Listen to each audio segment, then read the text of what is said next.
What's good? What's good? It's the Black Horseman. Shout out to the UGC and True Media. It's everyone that keeps it 100, staying true to who they are, and doing their part in this media, man. Once again, another live stream, man. Make sure y'all smash the like button when you come in. If you're new to the channel, subscribe. Hit that bell icon so you'll get the notifications when I upload content, right? And when we do live streams, man. So shout out to everybody, man. And big salute to the UGC. We got some topics to cover today. And once again, man, we're gonna keep doing what we do. One of the realest movements on YouTube, UGC. So shout out to my brothers on my YouTube, you know what I'm saying, UGC Click Brothers, man. Um, y'all take the time to go to my homepage, click the channels tab, and the UGC Click will pop up. And make sure y'all subscribe to all of my brothers. If you subscribe to me, you need to be subscribed to them. Once again, go to my channels tab and subscribe to my UGC Click Brothers, man. Once again, good morning to everybody, man. We're gonna talk about the latest that's going on in sports, man. It's just you never know. Day by day, man, things can take place, and so we're gonna talk about Gerald Miller. The suspension has been issued. People was kind of confused because it looked like he was gonna possibly get off and things like that, but looks like the WBA is punishing this guy, but a lot of people don't feel it's a harsh enough punishment. So we're gonna talk about that. And then we're gonna talk about sports slaves, man. We're gonna hit this from a different angle. Okay. Over here, it ain't no agendas, man. We're gonna stick straight to boxing, we're gonna stick straight to the real shit. And I'm just one person, just one opinion. So I want to hear from y'all in the comments as well. Once again, I don't mind people disagreeing with me. That's all good, and you won't get blocked for disagreeing with me. It's just all about, let's just have a conversation. Let's have a discussion. If you disagree with me, I'm not going to be looking for you in the streets and no dumb shit, man. Like, this is just internet. This is just content. This is just sports. So, this shit ain't that serious for me. But I'm going to stick with Gerald Miller. So the article came up with Gerald Miller, shot to ESPN. Steve Kim was the one published the article about 3:30 yesterday. And it says the WBA has passed a resolution. First off, shout out to everybody coming in. Shout out to Iron Cone. Good morning. Chin Smoke. What's up, bro? Said that 6-month suspension ain't shit. Black, what you think? I'm about to give you my thoughts in a minute. Boxing Monster says it's middleweight unification fight week. Yes, indeed. We're going to get to that too. Samuel Shaw says, salute. What's up, bro? No Name Rose. Good morning. God, you up early over there. 6:19 a.m. Shout out to Cali. Iron Cone says, Black, I'm on a break at the moment. Can I get a link? I can get on and off. Okay, leave your email in the chat, bro. Leave your email in the chat. Samuel Shaw saying at Chin Smoke, Iron Cone, Boxing Monster, salute. Yeah, salute to everybody, man. Y'all hit that thumbs up. We got 6 people watching. Y'all smash the like button so we can raise awareness on YouTube, and people can come in and join this conversation. Let's see. So he was suspended. Says heavyweight contender Gerald Miller suspended for 6 months for failing multiple drug tests prior to his June 1st bout with unified champion AJ, which has since been postponed. Miller, 23-0-1, 20 KOs of Brooklyn, New York, tested positive for the substances GW1516, EPO, and HGH in separate VADA-administered tests. According to the WBA, Miller will be withdrawn from his rankings. He will also have to register with VADA at his own expense and undergo random testing. After his 6-month suspension ends on September 19th, if he intends to return to WBA rankings, he must submit those test results. Let me stop right there. I don't know if y'all remember the ones that was on my live stream, right? When people ask, like, what do you feel like is a harsh punishment? I said, me personally, I feel like he should probably get like about 2 to 3 years suspension. But the whole time that he's suspended, he should undergo VADA testing. Hey, that part was correct, okay? So shout out to the WBA for making it mandatory for Gerald Miller to have to undergo VADA testing while he's suspended. And then it says he has to submit the test when he returns, if he wants to return. This will let everybody know, or let the WBA know, and the whole boxing commission know if this guy is serious about cleaning up his act and getting serious about this and not using these explosive ass PEDs to give himself an unfair advantage over guys in that ring. Throwing over 1,000 punches a fight, knocking niggas out silly. You lifting all these damn weights because you got all this juice in you. Okay, that's a no-no. That's bye-bye. Okay, if you want to box ever again, you must remain in VADA. They should go as far as nigga VADA lifetime sentence, nigga. If you want to box for the rest of your career, if you want to continue to box, you must undergo VADA testing. Period. There is no excuse for you. Like, if someone to say, people that's talking about he need to be banned for life, no, I don't agree with that. I don't agree with that. This is how you make his money, but you got to do it the right way. You got to do it the natural way. He can just, he can leave the fucking sport and go somewhere else, and where they will allow that. You know what I mean? So, this is the second time on documented that he has popped dirty for an actual event, an actual fight, even though he used 3 banned substances in the same fight, which is terrible. Okay, terrible. Not defending the nigga on that.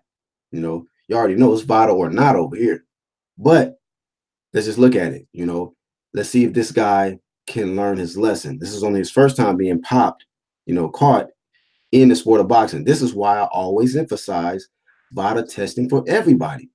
Guys be like, well, a guy ain't never come up here, ain't never popped or nothing. Well, if you're not randomly tested all year round, there's a very slim chance you're going to fucking get caught, right? Whereas a guy who's doing thorough testing all year round, yeah, if you're doing something, there's a better chance that you're going to get caught. And VADA is catching everybody. They catching the most people. I don't know what the fuck Usada and Ukad is doing. These niggas is, matter of fact, WBA, shout out to Trav. Trav mentioned something about that. He hit me in my inbox, like, the WBA dropped the ball. They got this fair boxing program shit, and I guess they're not doing their job as far as the testing. Let me get Iron Kong on for a second, man, and because I'm sure he want to get some thoughts. He say he on his break, so let me see if he want to see what he got to say. Shout out to the new ones that's trying to jump on, man. The new ones that's trying to get their thoughts and all that. You know what I'm saying? This is like I say, it ain't just this UGC movement. It ain't just about one person, man. You know what I mean? It ain't about one person. So it's an open platform, man. Support me, I'll support you. Feel me? Let me get his email in here real quick. And we're gonna make it do what it do.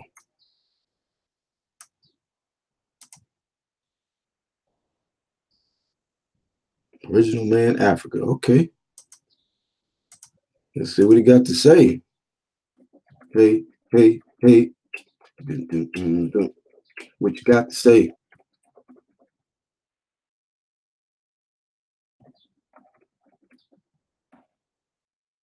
All right. Long ass fucking email.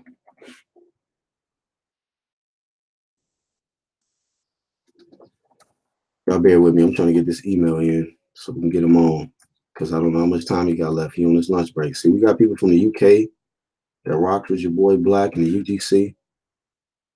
You feel me? All right, link is sent out. All right, let me see what y'all talking about real quick. Red Glove Militant said Miller pops dirty and gets an extended vacation. Ain't that about a bitch? Yeah.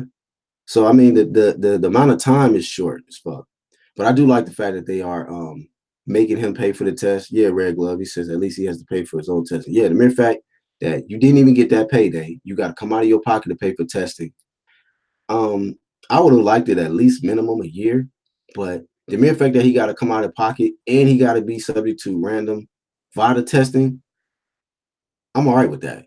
I'm all right with that. You know what I mean? Because this is going to force him to have to be clean. That way he not doing some shit, while on his quote unquote vacation. I don't know how much money he has stored up, but I don't know how much a vacation it will be.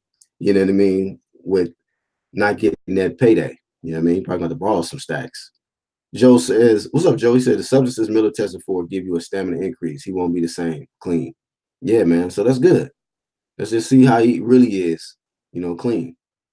I just seen guys, man, not go through VADA testing and they get tested through VADA and these niggas physically look different. They perform different. The power is gone. Right? Y'all know what's up. Vada or nada. Neutral Natural says, "What's up, chat? Why don't boxing have 3 year suspension?" I mean, I like I say, I agree with some of the people that that was saying possibly a year for every substance he tested positive for. But oh, what's up, man? Bro, can you hear us? We ain't got no audio coming out from you. We don't hear no audio from you, bro. I got my guest on, but we don't. I can't hear nothing from him. I don't hear no audio. Let me see what's up. I'm gonna check and see if it's my. Yeah, I don't know what you got going on, Chief.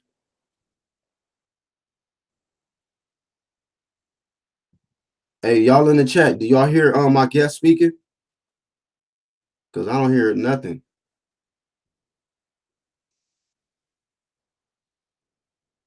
Yeah, bro. We don't. Yeah, he might have to come off and come back in. Neutral Natural says fighters take 6 months off on average in between fights. Title holders in boxing. That's true, bro. I agree with you there, bro. Joe says I know a welterweight known for his power who couldn't stop a lightweight once he had to do body testing. Oh man, that's a good ass comment, bro. That's a good ass comment. Ten Smoke said, "Okay, y'all saying y'all don't hear him? Yeah, I don't know what's going on, man. Yeah, Iron Cone, see what's cracking, man.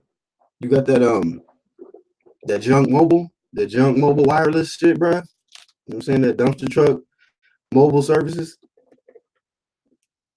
dumpster truck juice reception. I don't know what you got going on, fam.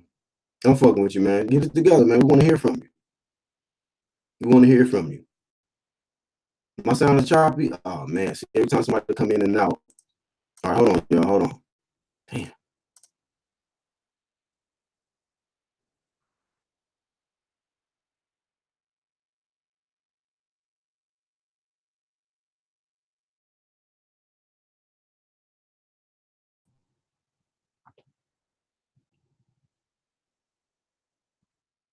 Hey, y'all, let me know in the chat. Is this still choppy? I ain't staying that shit.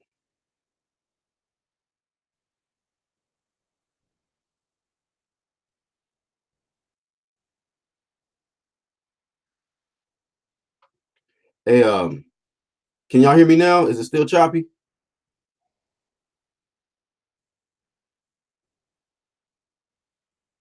All right. I hate that shit. Every time somebody come in and then drop off, it start messing up. Man, I gotta figure out what's up with that. I really gotta figure that shit out. Um, so y'all kind of gave y'all thoughts on the Jerry Miller. We can kind of come back to that. Let's get right to the slave shit. Right? Let's get back to the slave shit. When y'all get an opportunity, right there at the top of the screen, the little eye icon, I dropped a video. It's called Boxing Servitude, and I address the Barry Hearn comments, but I'm gonna address it even further. You know what I'm saying? I want to go live. You know, a lot of guys say what they, say, make their little comments and stuff, but you never see what these guys look like. They don't get on camera.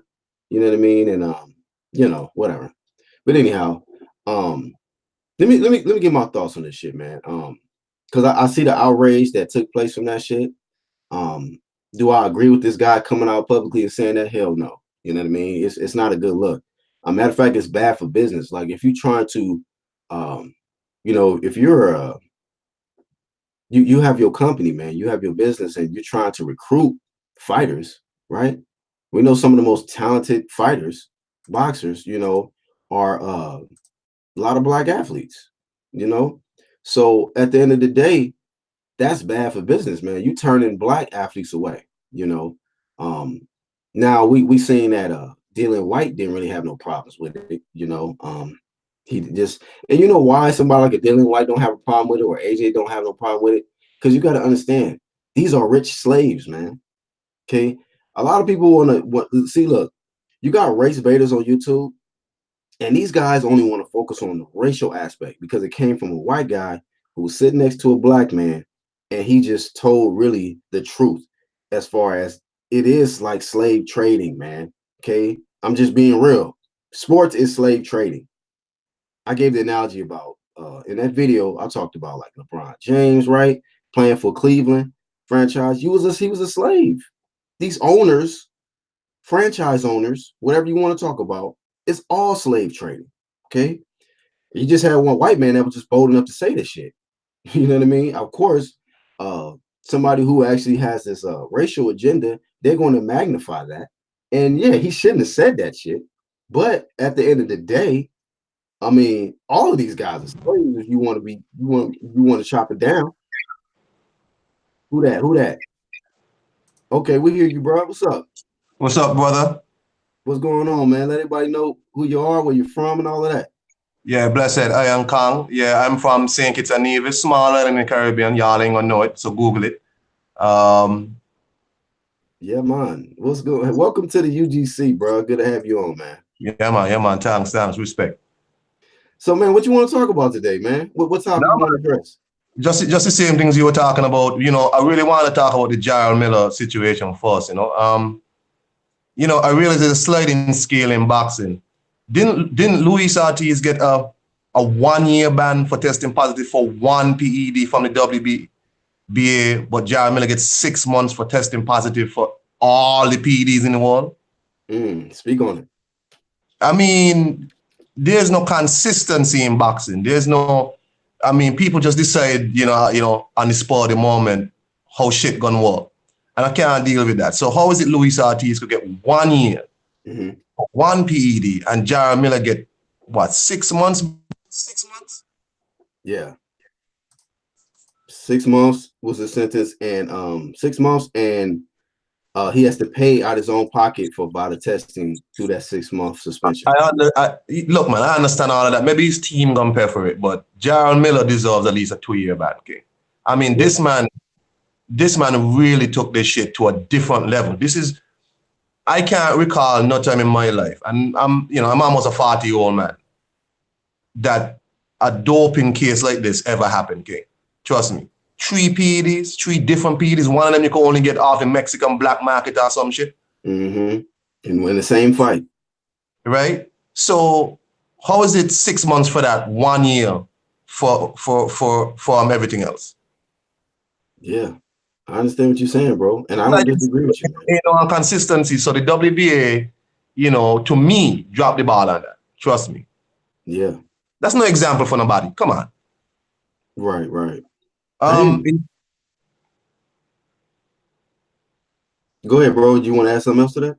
No. I was gonna move on to Well, before you move on, let me just say, man, hey, I feel where you're coming from. I don't disagree with you at all. The only thing I had disagreed with, as far as what people were saying, was the lifetime ban. Like when Wilder came out and said a lifetime ban. No. Nah. I'm like, give him 2-3 years or whatever. 6 months, it is a slap on the wrist, No.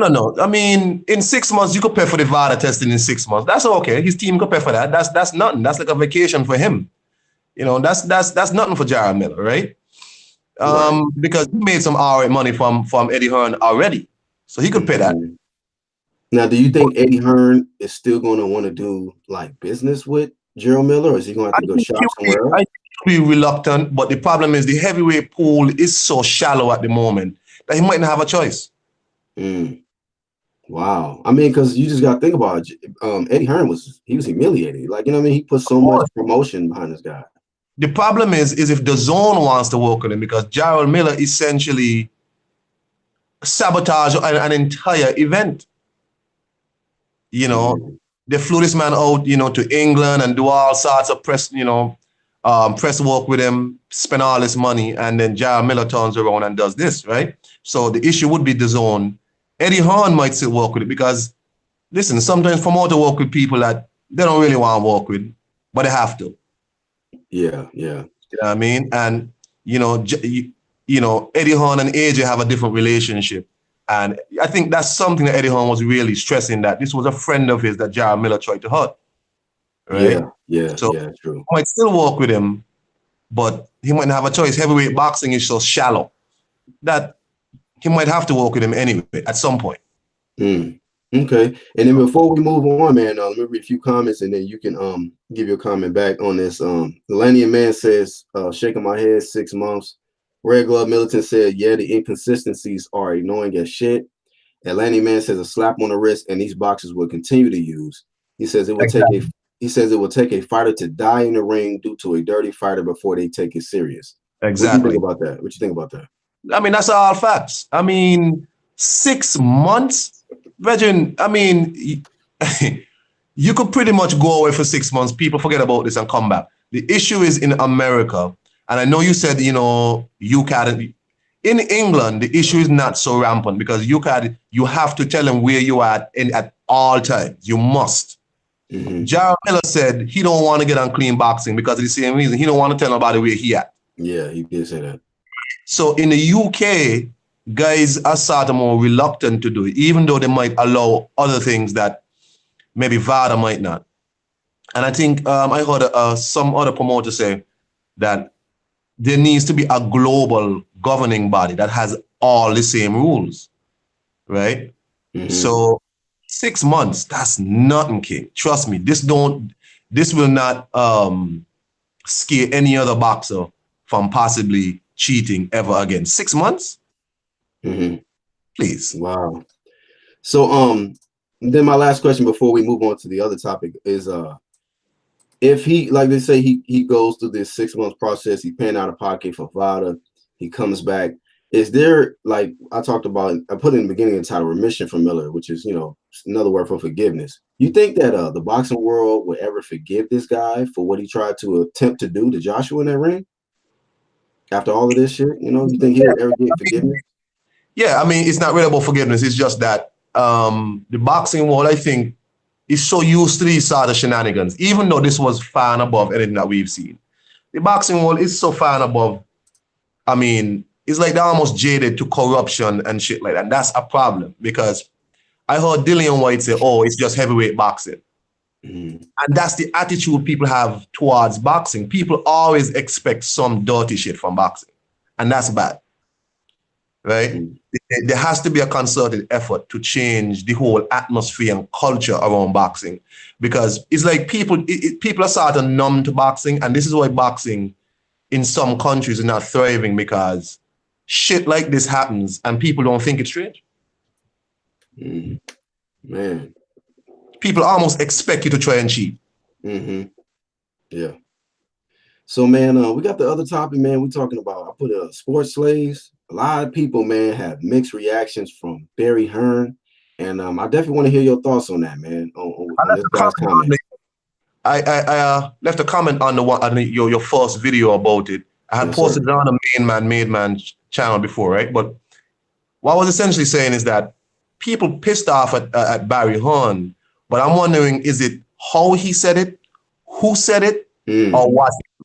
Because let's not act like we don't say certain PBC fighters are under slave contracts right now. Case in point, remember when the whole $100 million thing was being offered, and Wilder came on, I think, on social media saying, oh, it's only goodbye for now, showtime, you're gonna be right back, blah blah blah. He made a post about that. Then right after that was announced, Richard Schaefer, Shelly Finkel, Steven Espinosa came on and immediately was like, oh, Wilder has a moral obligation to stay. He, almost guilt-tripping Deontay Wilder into staying. And then all of a sudden, he finds some reason to turn down the deal from the zone. And Shelly Finkel had to speak for Wilder. That wasn't slave shit. Let's not act like this shit ain't going on. Barry Hearn probably crazy enough to say it. And of course, as a black man, I don't feel different any kind of to any sort of slave conversation. I mean, you see my email, you check? Say again? So, what's that? Oh, you said something about an email. I didn't hear.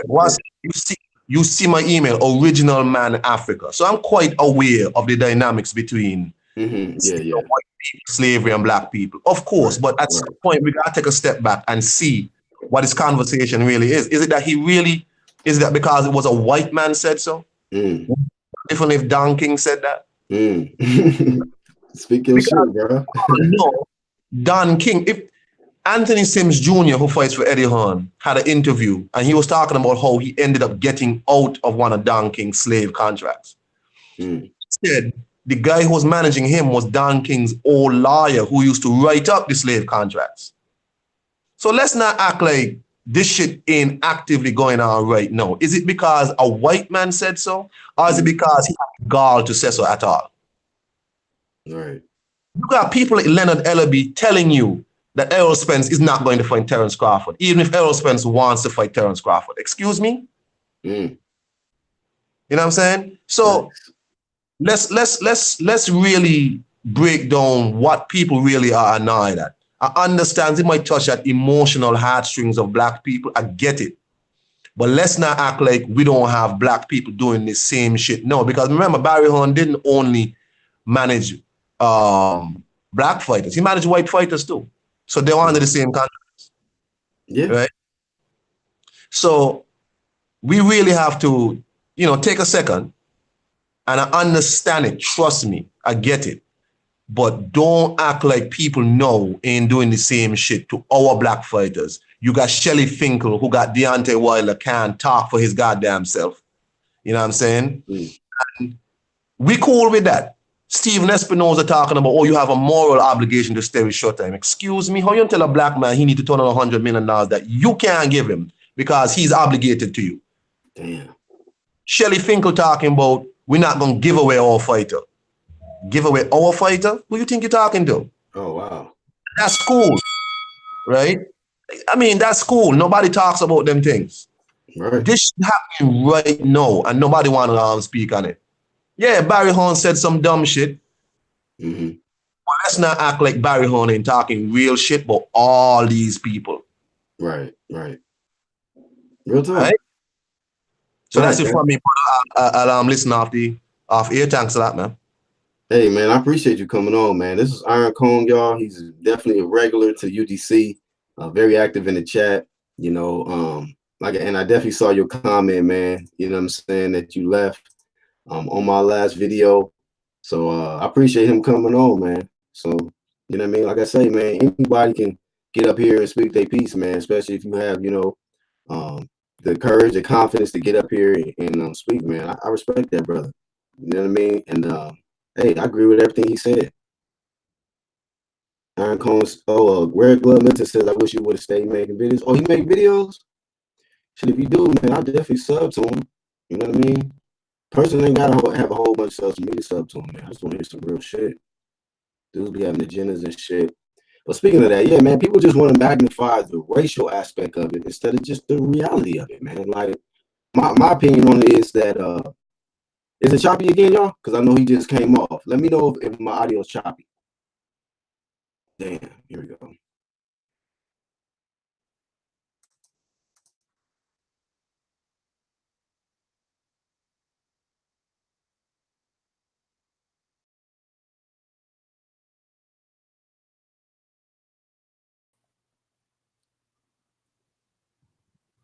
Yo, Jalik.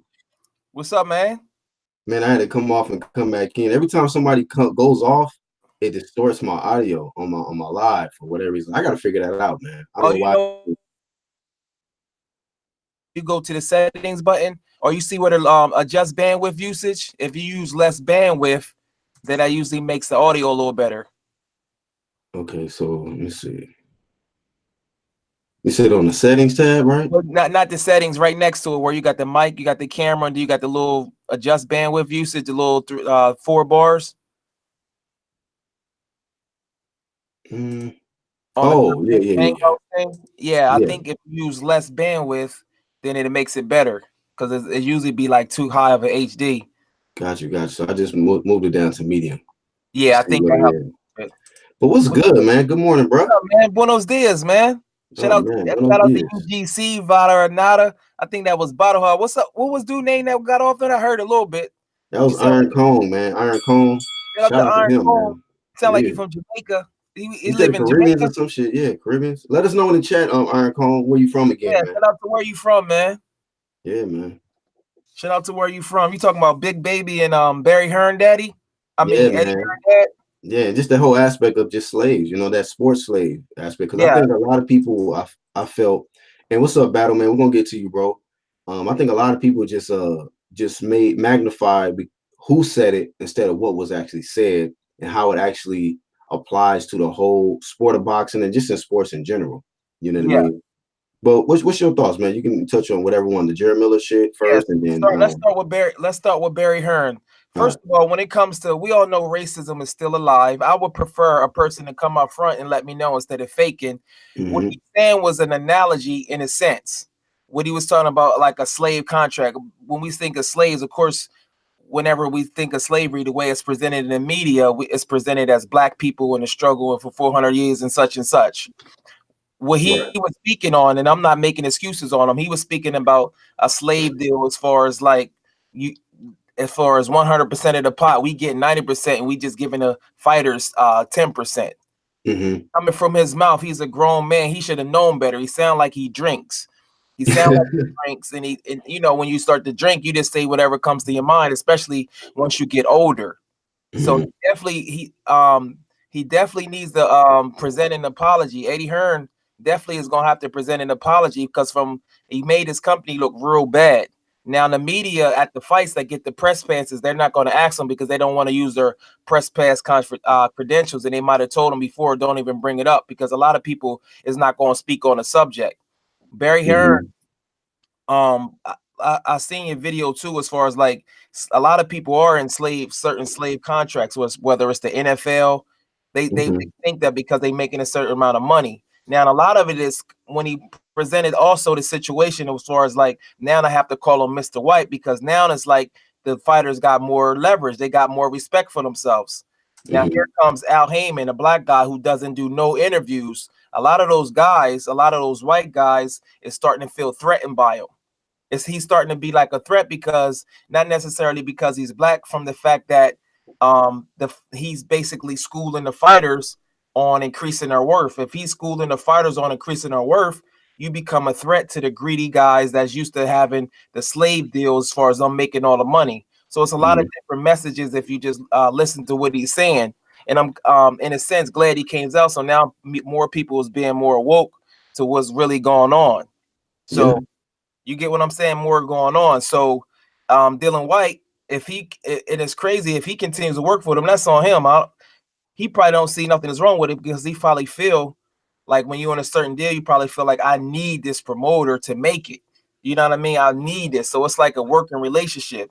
But as far as like being a slave, a lot of people, like you said, is rich, but they're a slave to their money. They're a slave to their material possession. So the word slave is way deeper. It would take a whole nother live to get the deeper meanings of what a slave is, because a lot of people think they free, but slaves to their material possessions. They slaves to their cars, they slaves to their computers, they slaves to their phones. So it's a whole different level of what the word slave really is. Real shit, bro. You get what I mean? Nah, you already know, Jaliki. That's good shit, bro. You know how we break down shit on the other, it's other different shit. levels, So man. maybe It's people levels, looking at slave from a shallow level instead of understanding on the deeper level when you're talking about slave, and I mean, I feel like he shouldn't have said that. It was especially coming out of his mouth. It looked real bad. You know what I mean? Real bad. And he used it as an analogy. But when it's being used as an analogy from a white guy, automatically people who already have this, still, restricted by this racial shit, they magnify it, and that's just more content for them. To just bash the Hearns and Matchroom and all of that. When in reality, they still are doing business with black athletes. And touch on this too, man, because I think to a certain extent, like how Iron Cone said when he was on, like you took even Wilder is a slave, but they will give him a pass because he's with Al Heyman. But it's still the same type of situations. He's obligated, right, to fight on one side or Showtime, Fox, PBC or whatever, CBS, and it's a situation where he's pretty much influenced to turn down a great sum of money, where I can see like somebody like an AJ, you can say he's on a slave contract, but he's making more money than guys who is slave, but they, what I'm saying, to another side, but making less money. You know what I mean? So at the end of the day, I feel like it really all boils down to that color green. So you got, rich slaves, and then you got richer slaves. You know what I mean? So what's your thoughts on that? Like, do you think that it's going to hurt his business in the future with black athletes? And then Yeah. Because Barry Hearn because Eddie Hearn took over for that. Eric, you know how Right. certain generations might grow up. We see this all the time, but then when you go through segregation, you start to go to school. It happens with me. You start to go to school with like different black people, so your perception of black people changes. A lot of times, racism comes from it's taught that way, and it's like you said, if a person had a certain privilege, that's all that they know. They never grew up around blacks. They was taught that and different things like that. Eddie Hearn is from a different generation. He's younger. He's not even 40 yet. So the way he perceives the world is a little bit different. And of course, than his children, and then things start to change. Barry Hearn is from the, a certain generation. You know what I mean? And yeah, as far as those contracts, I would like to see if I was able to see the contracts, because if when you speaking of word slave, we're speaking of a person does all the work and he hardly gets no money. Now, if a person is in a agreement in a contract and they're getting their fair share of the deal, I wouldn't necessarily consider that a slave deal, because if it's $100 million in the bucket and the fighter is getting the fair share of all the money, it's like say like 90 million, and then they're paying their cut man, then that wouldn't consider necessarily be, that's just a regular business relationship. I think the term slave is if one person is doing all the work, but they're hardly not getting any money. So I would have to see the deals based on that one to see what's going on with that. Because say if they're paying say Deontay Wilder and AJ both get 50 million apiece, but the fight is $1 billion fight and they only make 100 million and the rest of them get 9. That's a slave deal on that term. So it's basically the people that's putting in the work getting the less money. So that's what we speaking of a slave deal. Well, Iron Combs' last comment he just put, he said, boxers are slave to their profession. The issue is which one is making more. Right.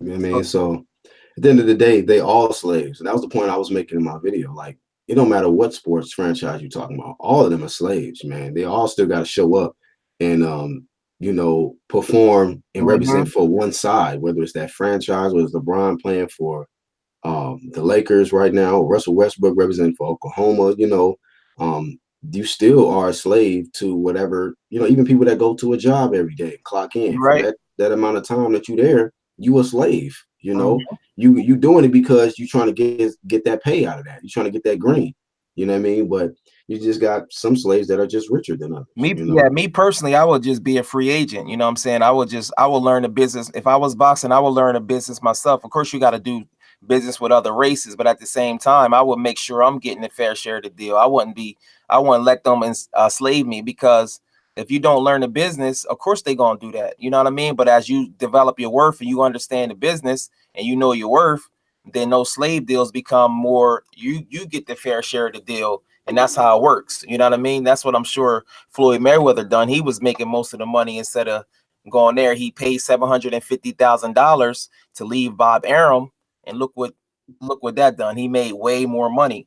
You know what I mean? And then Al Heyman, of course, any type of business deal, you can't make 100% of the money. That's not a deal. I mean, you got to pay people. You know what I mean? Right, you can't just have it doesn't work like that. You know what I mean? It doesn't work like that. And then, so let me ask you this last question. We're gonna go to battle. So like in when it comes down to, like, a lot of people is pretty much pro one side, PBC side, and so a lot of these comments and these videos and people that's putting out is kind of motivated by PBC versus Matchroom, Eddie Hearn, DAZN, that type of thing. So when you look at just realistically, take the racial aspect out of it, and you just look at this topic, which you're dealing with slaves, sports slaves, do you feel like PBC fighters have more freedom? Let's say like Wilder have like more, is more of a free agent than somebody like an AJ. I believe so, and I believe Al Heyman is schooling them to certain things. However, what happens is if you just become so dependent on Al Heyman without developing yourself, because Al Heyman is only one man, everybody is flawed. I believe that a person does have more options. Look at Mikey; he fought Earl, and that wasn't. I'm sure they didn't advise him to take that fight. Now, what happens is when guys is not taking fights, I'm curious to know. That's the thing about Al Heyman. He doesn't talk, so you kind of just come up with some situation because you don't know what really was going on. So when the fights aren't happening, is it Al Heyman's fault? Because does the fighters work for Al Heyman, or does Al Heyman work for the fighters? That's what we need to know, because if depending on how their contract is, which we don't know the agreement that they have, or do they have to say shout out to Al Heyman in every fight? Is that part of the agreement, or is it they just really feel that way? You know what I mean? Because I'll be honest with you, I don't hear no fighters talk bad about Al Heyman. I don't hear no fight. So basically, so what the point you're making? So if Deontay Wilder turns down $100 to $120 million deal to fight on DAZN and for legacy for Undisputed, is that Deontay Wilder's fault, or is that his Heyman or his team? Because that's why I asked you about this slave aspect. That's what I was. You're saying he's a free agent, so out of his free agent status, did he decide to turn it down because of his loyalty, or because of what his contract is, his obligations to fight only on one side and only make a certain amount of money based on what they're allowing him? I don't know. Me personally believe the fight is going to happen and it's going to be on pay-per-view, which is going to allow him to make more money. That's what I'm saying, because I've seen that according to that deal, I heard AJ wasn't guaranteed, because AJ is not even signed to the zone long term, because AJ actually can fight on Showtime or ESPN. So even Eddie Hearn just said that one. He's only contracted to Sky Sports in the UK, but over here is totally different. So that just go back to the same question. So just comparing AJ and Wilder, you said Wilder has more freedom, right? Didn't you say that? That's what it appears. That's what it appears, though. From the it appears, but you just said he don't have no obligation to DAZN. He can fight on ESPN. He can fight on DAZN. Right. A lot of people was bragging about how Deontay Wilder was a free agent, but when it all came down to it, the actions didn't say that. The actions didn't prove that he's a free agent. Like now, if you, I see, I don't, or do you think that he made a bad decision because he didn't sign with DAZN? Wilder? Yeah, you think that was bad business for him? To be honest with you, just from a fan perspective, it's a bad move because we can't see the big mega fight that we want to see. Mm-hmm. But I know what was on the table as far as what they offered him, and we know what he turned down. And I know that with the fights he has lined up, you're not going to make a motherfucking $100 million. You're not. Not in your next 3 fights. You're going to have to keep fighting. So that's why I asked that, because you're saying he's a free agent, but people like Iron Cone, when he came on, he said Steven Espinosa was saying he has an obligation to us, or we're not going to send our fighter over there. So it's just like, it's almost like he's owned by Fox, PBS, Showtime, and that sounds like a slave to me. And like I say, everybody's a slave to a certain extent when it comes to this professional sports. But who has more freedom and who's making more money? Yeah, that's a great question, Black, because unless I see the actual full contracts, and then I can really speak exactly on there. But speaking of it as a fan, I wanted him to sign with DAZN because everybody want to see the fight. But if he feels like he's betting on himself, and he feels like the money can make more money on pay-per-view, then hey, that's we'll see, man. Because like I said, I don't know. A lot of times your emotions can make you make a decision that's not for the best of your career. So we'll see after June 2nd and see what happens. Because I honestly believe that fight is going to be next on pay-per-view, which of course is going to do more money, because the powers that be deep down inside knows that the fight on pay-per-view is more money. So the hidden people that you don't see, like the investors with the PBC, because there's a lot of factors. It's not just Al Heyman. He has investors in his company.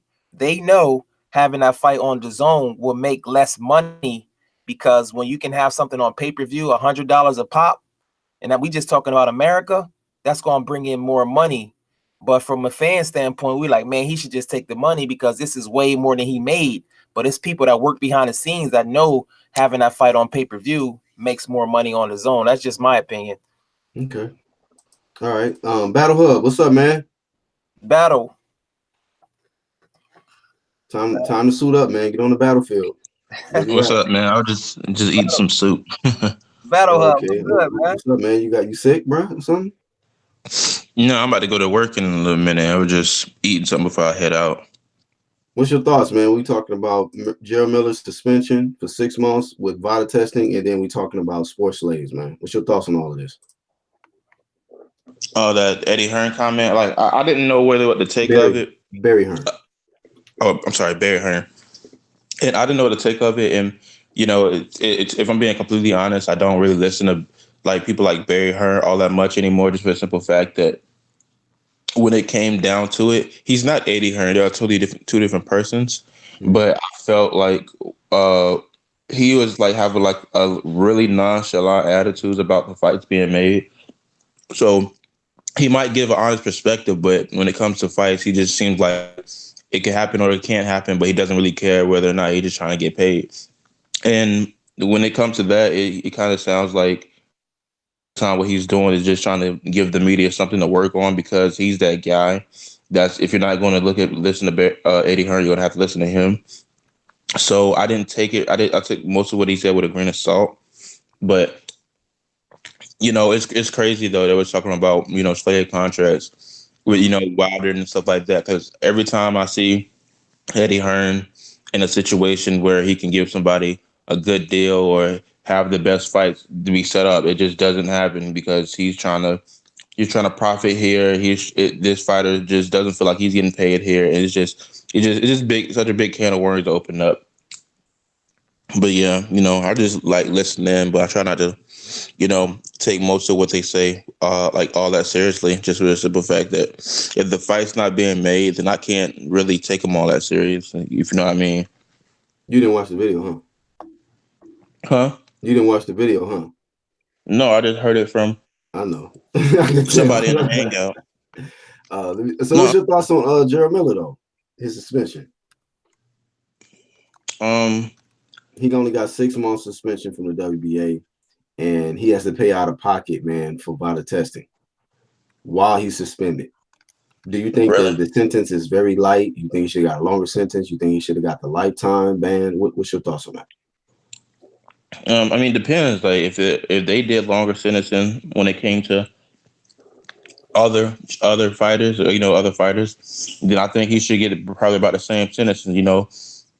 I can't remember how long they suspended people for other instances. So yeah, I have to look up like different ones because 6 months sounds fair, but if they're trying to be like, you're going to be in 6 months because the last person we did was like 1 year, that's going to seem unfair to me.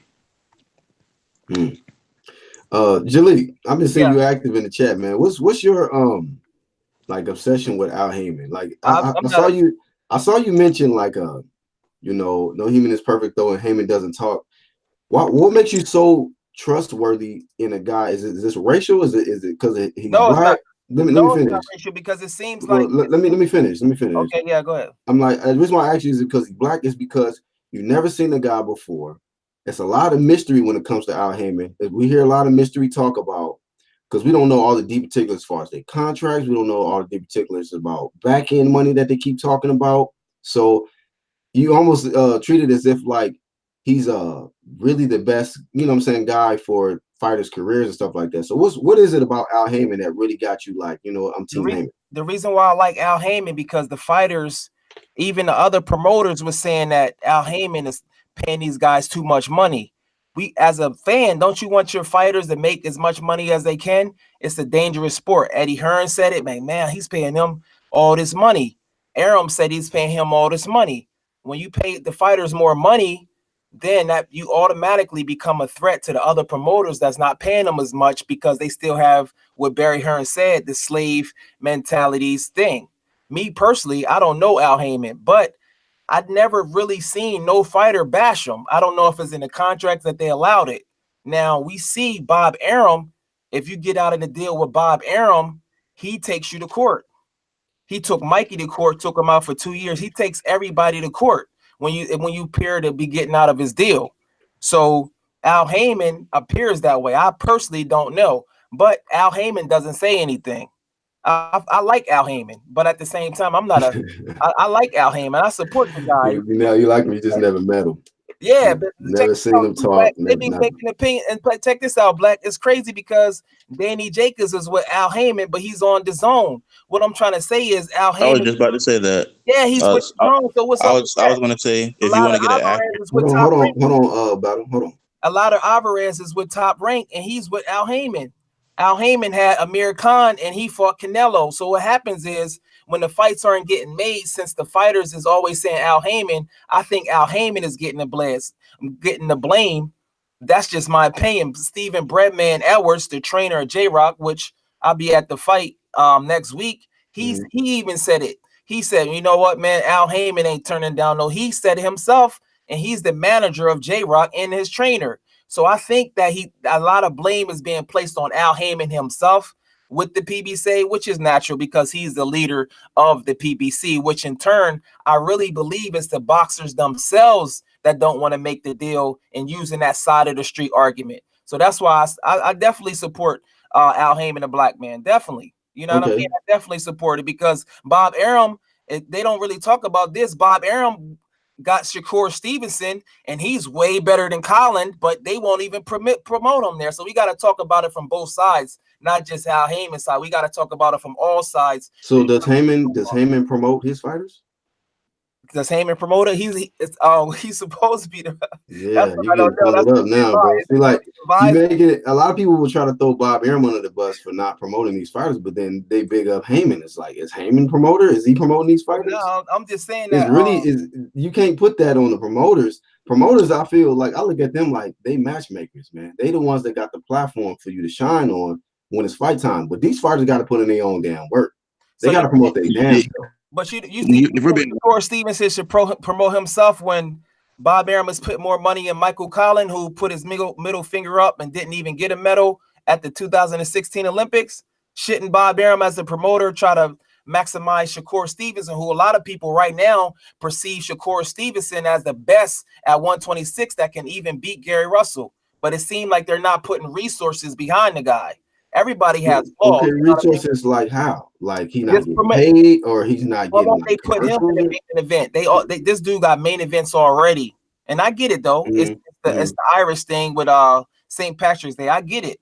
But Shakur Stevens, who's a better fighter, that just goes to show you the value of how they see you in race. Race is always going to be there. We can't, as the boxing people, we got to just see that. You know what I'm saying? I don't need to race bait and talk about race. So if you want to break down, you're right, because it's business. So exactly when you're talking about marketability, who's more marketable? Is Colin more marketable than Shakur right now at this very moment? That's what I'm trying to say. I believe that they should put the same energy into him that they are putting into Michael Collin, because a lot of things is just based on if you have a machine behind you. We see that in the music business. If you have certain machine behind you, even if you're less talented than someone, you end up selling more records. It happens. It's clearly to see that Shakur Stevenson can probably win the belt right now. He probably can beat Gary Russell right now, who is on PBC, and that's a whole nother story. That's why signing with PBC isn't always the best thing, because Bud, if he was with PBC, probably still wouldn't get the fights because they don't want to fight him. Well, that brings me to the next point, because you brought Shakur Stevenson. He was just he was on pay-per-view in his last fight, right? Of course, he wasn't the main event. This guy's not even a champion yet. He was in a step-up fight. Collin, though, Michael Collin isn't a champion, but he's main event status already. Okay, so good point. And you said was that one time you said it was a St. Patrick's Day thing? Now he's been doing it for a couple of years. Like, okay. Even Homeboy goes to his fight. It's just the way they're marketing them different. And we see Lomachenko.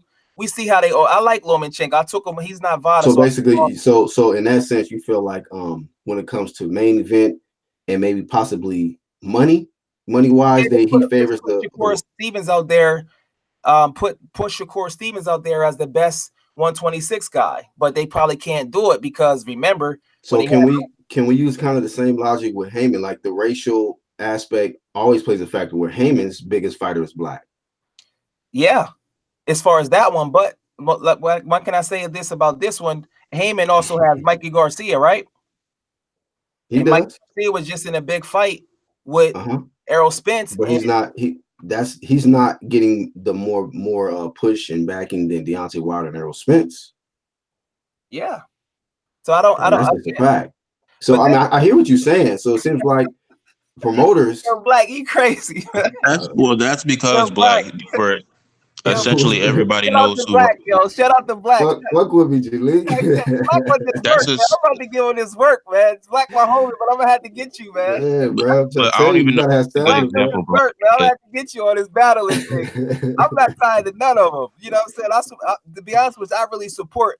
That's why I'm so passionate about VADA, because I really care about people in general outside of boxing. So when I look at boxing, even though you might not be my favorite fighter, I want to see everybody healthy, because a lot of people say, "Oh, you hating."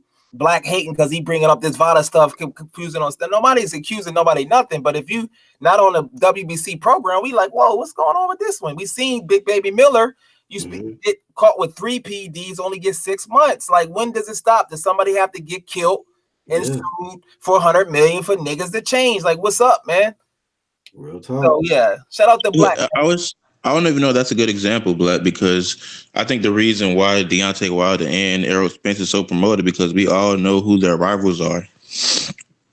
So when it comes to their rivals, somebody has to take a dive for that rival to thrive.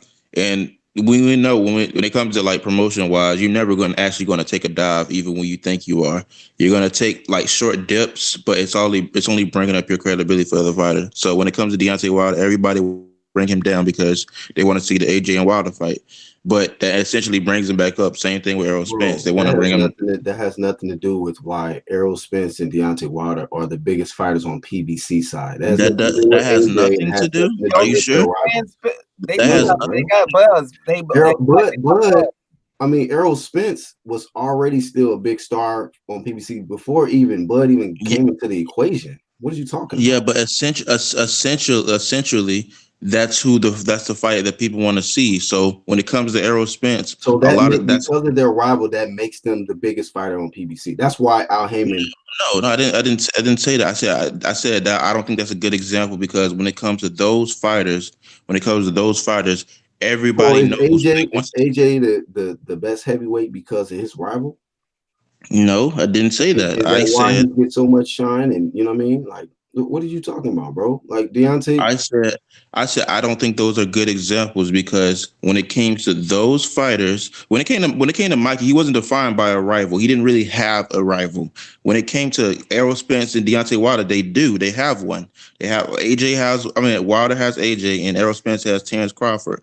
When it comes to those two, those are the people that are like pushing like the most, because it's the two biggest fights they want to see: AJ versus Wilder, Errol Spence versus Terrence Crawford. And that's why they're so popular as is today. I already knew Errol Spence was more popular than Terrence Crawford, but that's so Errol Spence is popular because of his rival. He's as popular because of his rival. What you saying?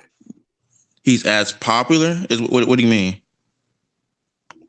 You're trying to counter my point that I made, that we were talking about, because he talked about how the biggest, like how Bob Arum, right? His biggest fighter, like he putting more backing behind Michael Conley. And he was saying maybe because it's the racial aspect. He shows more promoting and put a lot of more energy and backing behind the white fighters over, say, somebody like a Shakur Stevenson, right?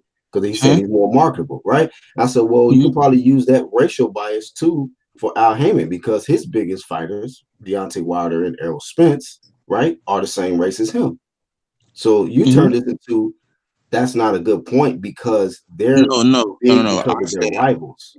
That's a good point. I agree with that statement. I just disagree. I said you probably should have used a better example, for the simple fact that when it came to Deontay Wilder and Errol, they're kind of now. I'll say now they are defined by their rivals. I say just in this case, they would be more defined by their rivals as far as popularity, because that's the fight people want to see, as far as AJ and Wilder, and then Errol Spence versus Terrence Crawford. I agree. That's true. Your rivals kind of make you up, and then you also have to do something. Part of it is your image and your aura, and different things like that. And like we all know, that has nothing to do with the point I made. I'm talking about the backing. You don't think it does, but the promoting does have something to do with it. The backing that they are getting has nothing to do. Al Heyman's decision to put the backing behind Errol Spence and Deontay Wilder has nothing to do with what's going on the other side of the street. And why not? Al Heyman doesn't want to make money with the biggest fights in welterweight and heavyweight division. That's crazy, bro. What if Al Heyman is going to bring up these fighters Are you honestly telling me that he's not looking forward to Errol Spence versus Terrence Crawford or AJ versus Wilder? I never said that, bro. Okay, then. So I'm saying he's looking That's for. totally opposite from. I'm not even talking about him You making a said fight if with you're other gonna guys. put backing Stay behind your focused. fighters, What kind of soup did you eat, bro? What kind of soup did you eat? Hey, Black, you slipping this bro, morning, man. You my nigga, but you slipping this morning, man. We can Nah. give yeah, you he No, definitely you man. trying Jalik know what to I'm I saying. need to turning get it work, He man. into trying to make it stay out that I'm focused. saying something Stay irrelevant. focused. I'm not. Stay focused.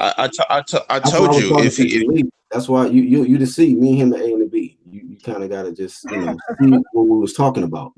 We was talking about the racial bias. Black He was horse trying to make man, the you've been point Bob Arum. Black horse. I All think right, you've bro. been off your vital, man. You ain't been taking. He Anyway, vital or die. You start getting tested. You know, His thing. yeah, he hasn't been tested yet. He hasn't been taking them shots like Sean Porter. once again, But what were you saying, Black Horse, man? And like I I'm said, explaining my point. you don't know what I was saying. You just running your mouth, bro, to counter the Well, shit. it's So and, at the and end why of the don't you day, explain it to me? Are you just going to at the keep end talking of and the talking about day, how I don't know what I'm talking about, or are you going to at the explain end it of so the we can get day, on one point? at the end of the day, like I At the said, end, Jimmy, what? battle. Relax. This was not your point. You just jumped in on something that you didn't even have all the facts. Just like how you try to Okay, speak go on. ahead and Hold on, explain hold it. on. Just like how you try to speak on the Barry Hearns situation, you didn't even watch the video. You're not even qualified to speak on certain stuff. That's what I'm trying to tell you. Bro, So I told you that somebody it's sent me because in a you hangout. eat So morning. I Because don't you have eat some morning to lie soup, about nothing, Black Horse. You just don't bring mean that you you're gassed up trying to to get comment on everything. That's all I'm Black saying. Horse, man. You just talk. You just So just so cool. I respect your opinion. You feel like do. Deontay Wilder. Hey, bro, let me talk. You feel like Deontay Wilder is as big as he is because of his rival. You feel like Errol Spence is as big as he is because of his rival. My point was that Al Heyman put backing behind these guys because that's what he chose to do. It had nothing to do with Bud Crawford and AJ. So if Bob Arum putting his backing behind Michael Conlan, who's his rival? I don't think they really have one. I think Yeah, Eddie that Hearn is point is just trash. That you talking about it's about their rivals what makes them big. It's not. Calm down. no. Look. If that's But Black, your opinion, that's your opinion. You can't just say that if Al Heyman is going to do it, then Eddie Hearn is going to do it. That's your opinion that Al Heyman, that Deontay Wilder and Errol Spence is as big as they are because of their rival. I didn't look. I was trying to say that when it Now you came to saying that that. example, you had to use somebody like a little different because when it came to those two, they're defined by their rivals. Just because I think Al Heyman knows that if he were to make those fights, they would have make a lot more money than what he was like originally thinking just with them alone. So when it comes to like Eddie Hearn and stuff like that, I feel like Eddie Hearn, he can just promote the fighters alone. He didn't really have to do it with, he didn't really have to promote certain fighters with a rival like in his pocket, like before they came up, because British backing, they always going to support the fighters.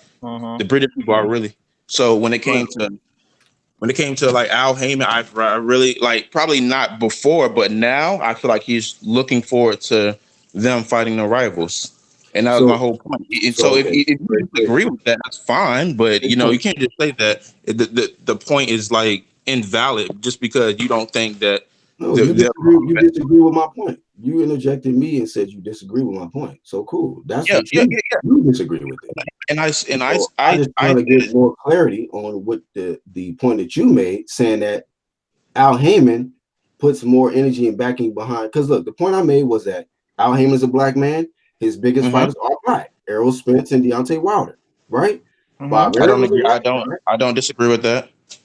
I know you shouldn't. Bob Arum is a white guy, and Jalik was talking Oh about boy. how Michael Conlon getting all this backing and energy, and Lomachenko, right? but check Mhm. this. So Okay, racially, okay. they're gonna have kind of probably bias and put more energy behind their own complexion. That's what's happening on both sides. Whether you Yeah, agree with it and or not, I'm just letting you know. when it comes to the biggest fights in boxing, is the biggest fights made at 126 and 135 or 147 in heavyweight? What point are you making I now? agree with you on that. Yeah, Exactly. You see what I'm talking about, I right? see, Like I see what you're saying, Battle. But I think, hey, so Black, do you think that their buzz came from just the backing of Al Heyman, or do you think they created their own buzz by the way that they fight and this their internet? You was asking me or Black Horseman? Julie, you kind of cut out a little bit. You said, do you think their popularity is just based on the backing of Al Heyman, or do you think they done that themselves just by the way that they fight? I think it's collective of both. Like, you got to look at the marketability, right? Like, say for instance, Errol Spence. Wasn't Errol Spence pretty much becoming a household name before he was even champion? Yeah, he was in the Olympics, and then like you know why?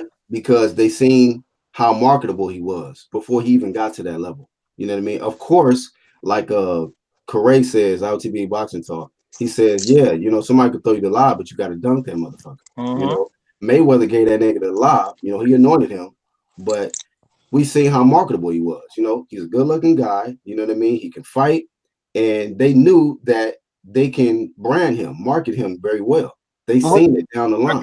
But what's your thoughts on Leo Santa Cruz? Hold on, Beto. Go ahead. What's your thoughts on Leo Santa Cruz, who's been with Al Heyman for a longer time, I believe, and he was with Golden Boy, and Abner Morris, who is Mexican, was with them, and they're saying that Al Heyman treats them better. Who's Golden Boy's biggest fighter? No, I'm talking about they was. Just ask you a quick question, real quick. Canelo. Okay. You see where I'm going with this shit? Yeah, what this? I'm just saying, y'all niggas not fucking with me with this shit. Hey, Black. I'm not worried about. After Al Heyman, he must be doing something right. Okay, so they're Mexican and said Al Heyman treats them better than when they was on Golden Boy. I'm not saying he don't, but I'm just saying, right? Who is Al Heyman's biggest fighters? Black. Okay. Right now, who is Oscar De La Hoya's? Who's Oscar De La Hoya's biggest Mexican fighter? Who is Bob Arum's biggest fighters? White, nigga. His biggest fighter is black. His biggest fighter is black. You know what? Matter of fact, the only one that you say is not really showing that is the Hearn. AJ's black, ain't he? Yeah. Okay. So everybody else kind of is moving like that, where they're gonna back their own. They're gonna push their own to the top. But Eddie Hearn's biggest guy is black, even though Barry Hearn talking about that slave shit. But when you want to break it down, their biggest fighter is a whole different complexion. I guess we just gotta. I guess we just gotta wonder why. That's a point for black. I definitely gotta say Al Heyman.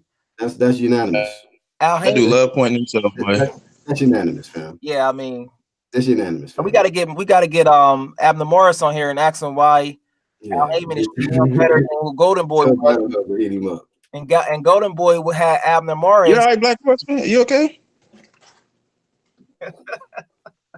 Oh no, man, you kind of scaring me, bro. You ain't taking daily shots today. Somebody darted this dude, man. Yo, Black, what Al Heyman done to you, man? Yeah, what did he do to you, bro? Like, what's your deal, bro? How am I dissing Al Heyman? I just made a good point. Y'all can't. Now y'all want to turn it into something else. Y'all niggas can't. Versus Mike Garcia and end up getting stopped at the gate. That's what it is. You can't debate me on it. Now you got to turn into something else. That sound like L talk. That sound like L talk. Hold the L. You didn't give me an L, so I'm good. I'm Gucci. Hey, Black, if I give somebody a compliment, I'm Gucci. That I'm just all for them. You know what I'm saying? Like, everybody's open to criticism. You know what I mean? Just like if I say I criticize somebody, that don't mean I hate them. You know what I'm saying? That's why I ask you questions like, what is it about Al Heyman, this, that, and the other? Like, I just like that part because I mean, I'm just going by the fighters. I'm like Abner Morris. He was with Golden Boy since the beginning. They built them up, and he's saying that out of his own words that Al Heyman treats him. And I've been on record saying that. I was like, damn. I've been on record giving credit to Al Heyman, saying that I believe that he is probably the best guy to go to as far as making sure that the fighters is well taken care of. Mm-hmm. You can go back and check too. But what I did say was, as far as a boxing fan, it doesn't really benefit the fan as much because he's more about benefiting the fighter. And the fighters are going to take the fights that's going to benefit them financially. And a lot of times they don't want to take a major risk that is going to give the fans the fight that they want to see. And that's my only knock on Al Heyman.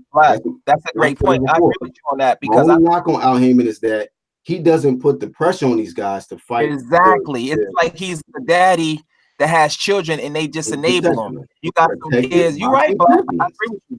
So I don't hate the guy. I just keep it 100. This ain't about me having them against Al Heyman. I've made this point already. Nah, you're right, Black. My biggest thing with Al Heyman, I believe that he's almost an enabler. Sometimes you gotta be like, look, man, this is what you gotta do. I think he's too nice. You know, it's, you ever have if fathers got children Absolutely. and one, Right. no matter what they do, he keep bailing my jail, keep doing this, and they come so dependent on their daddy that they can't.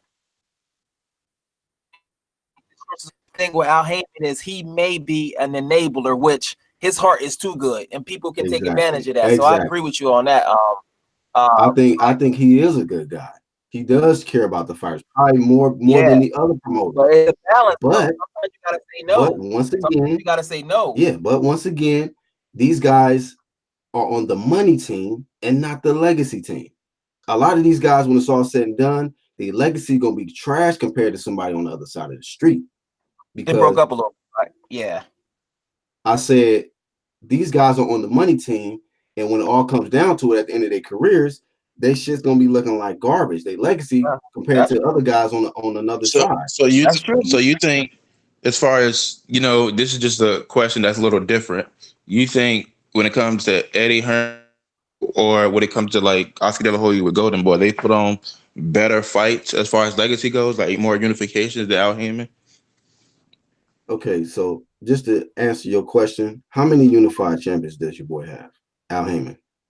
Since we're gonna go here. This is a unified. Yeah, how many unified champions does he have? How many undisputeds does he have? I say Jared Hurd. That's it. Undisputed? I mean, there ain't no undisputed.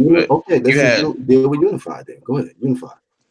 With unified, you have Jared Hurd, and then you had, I think you had Carl Frampton, and then you had Leo Santa Cruz, and then I'm trying to think of somebody else.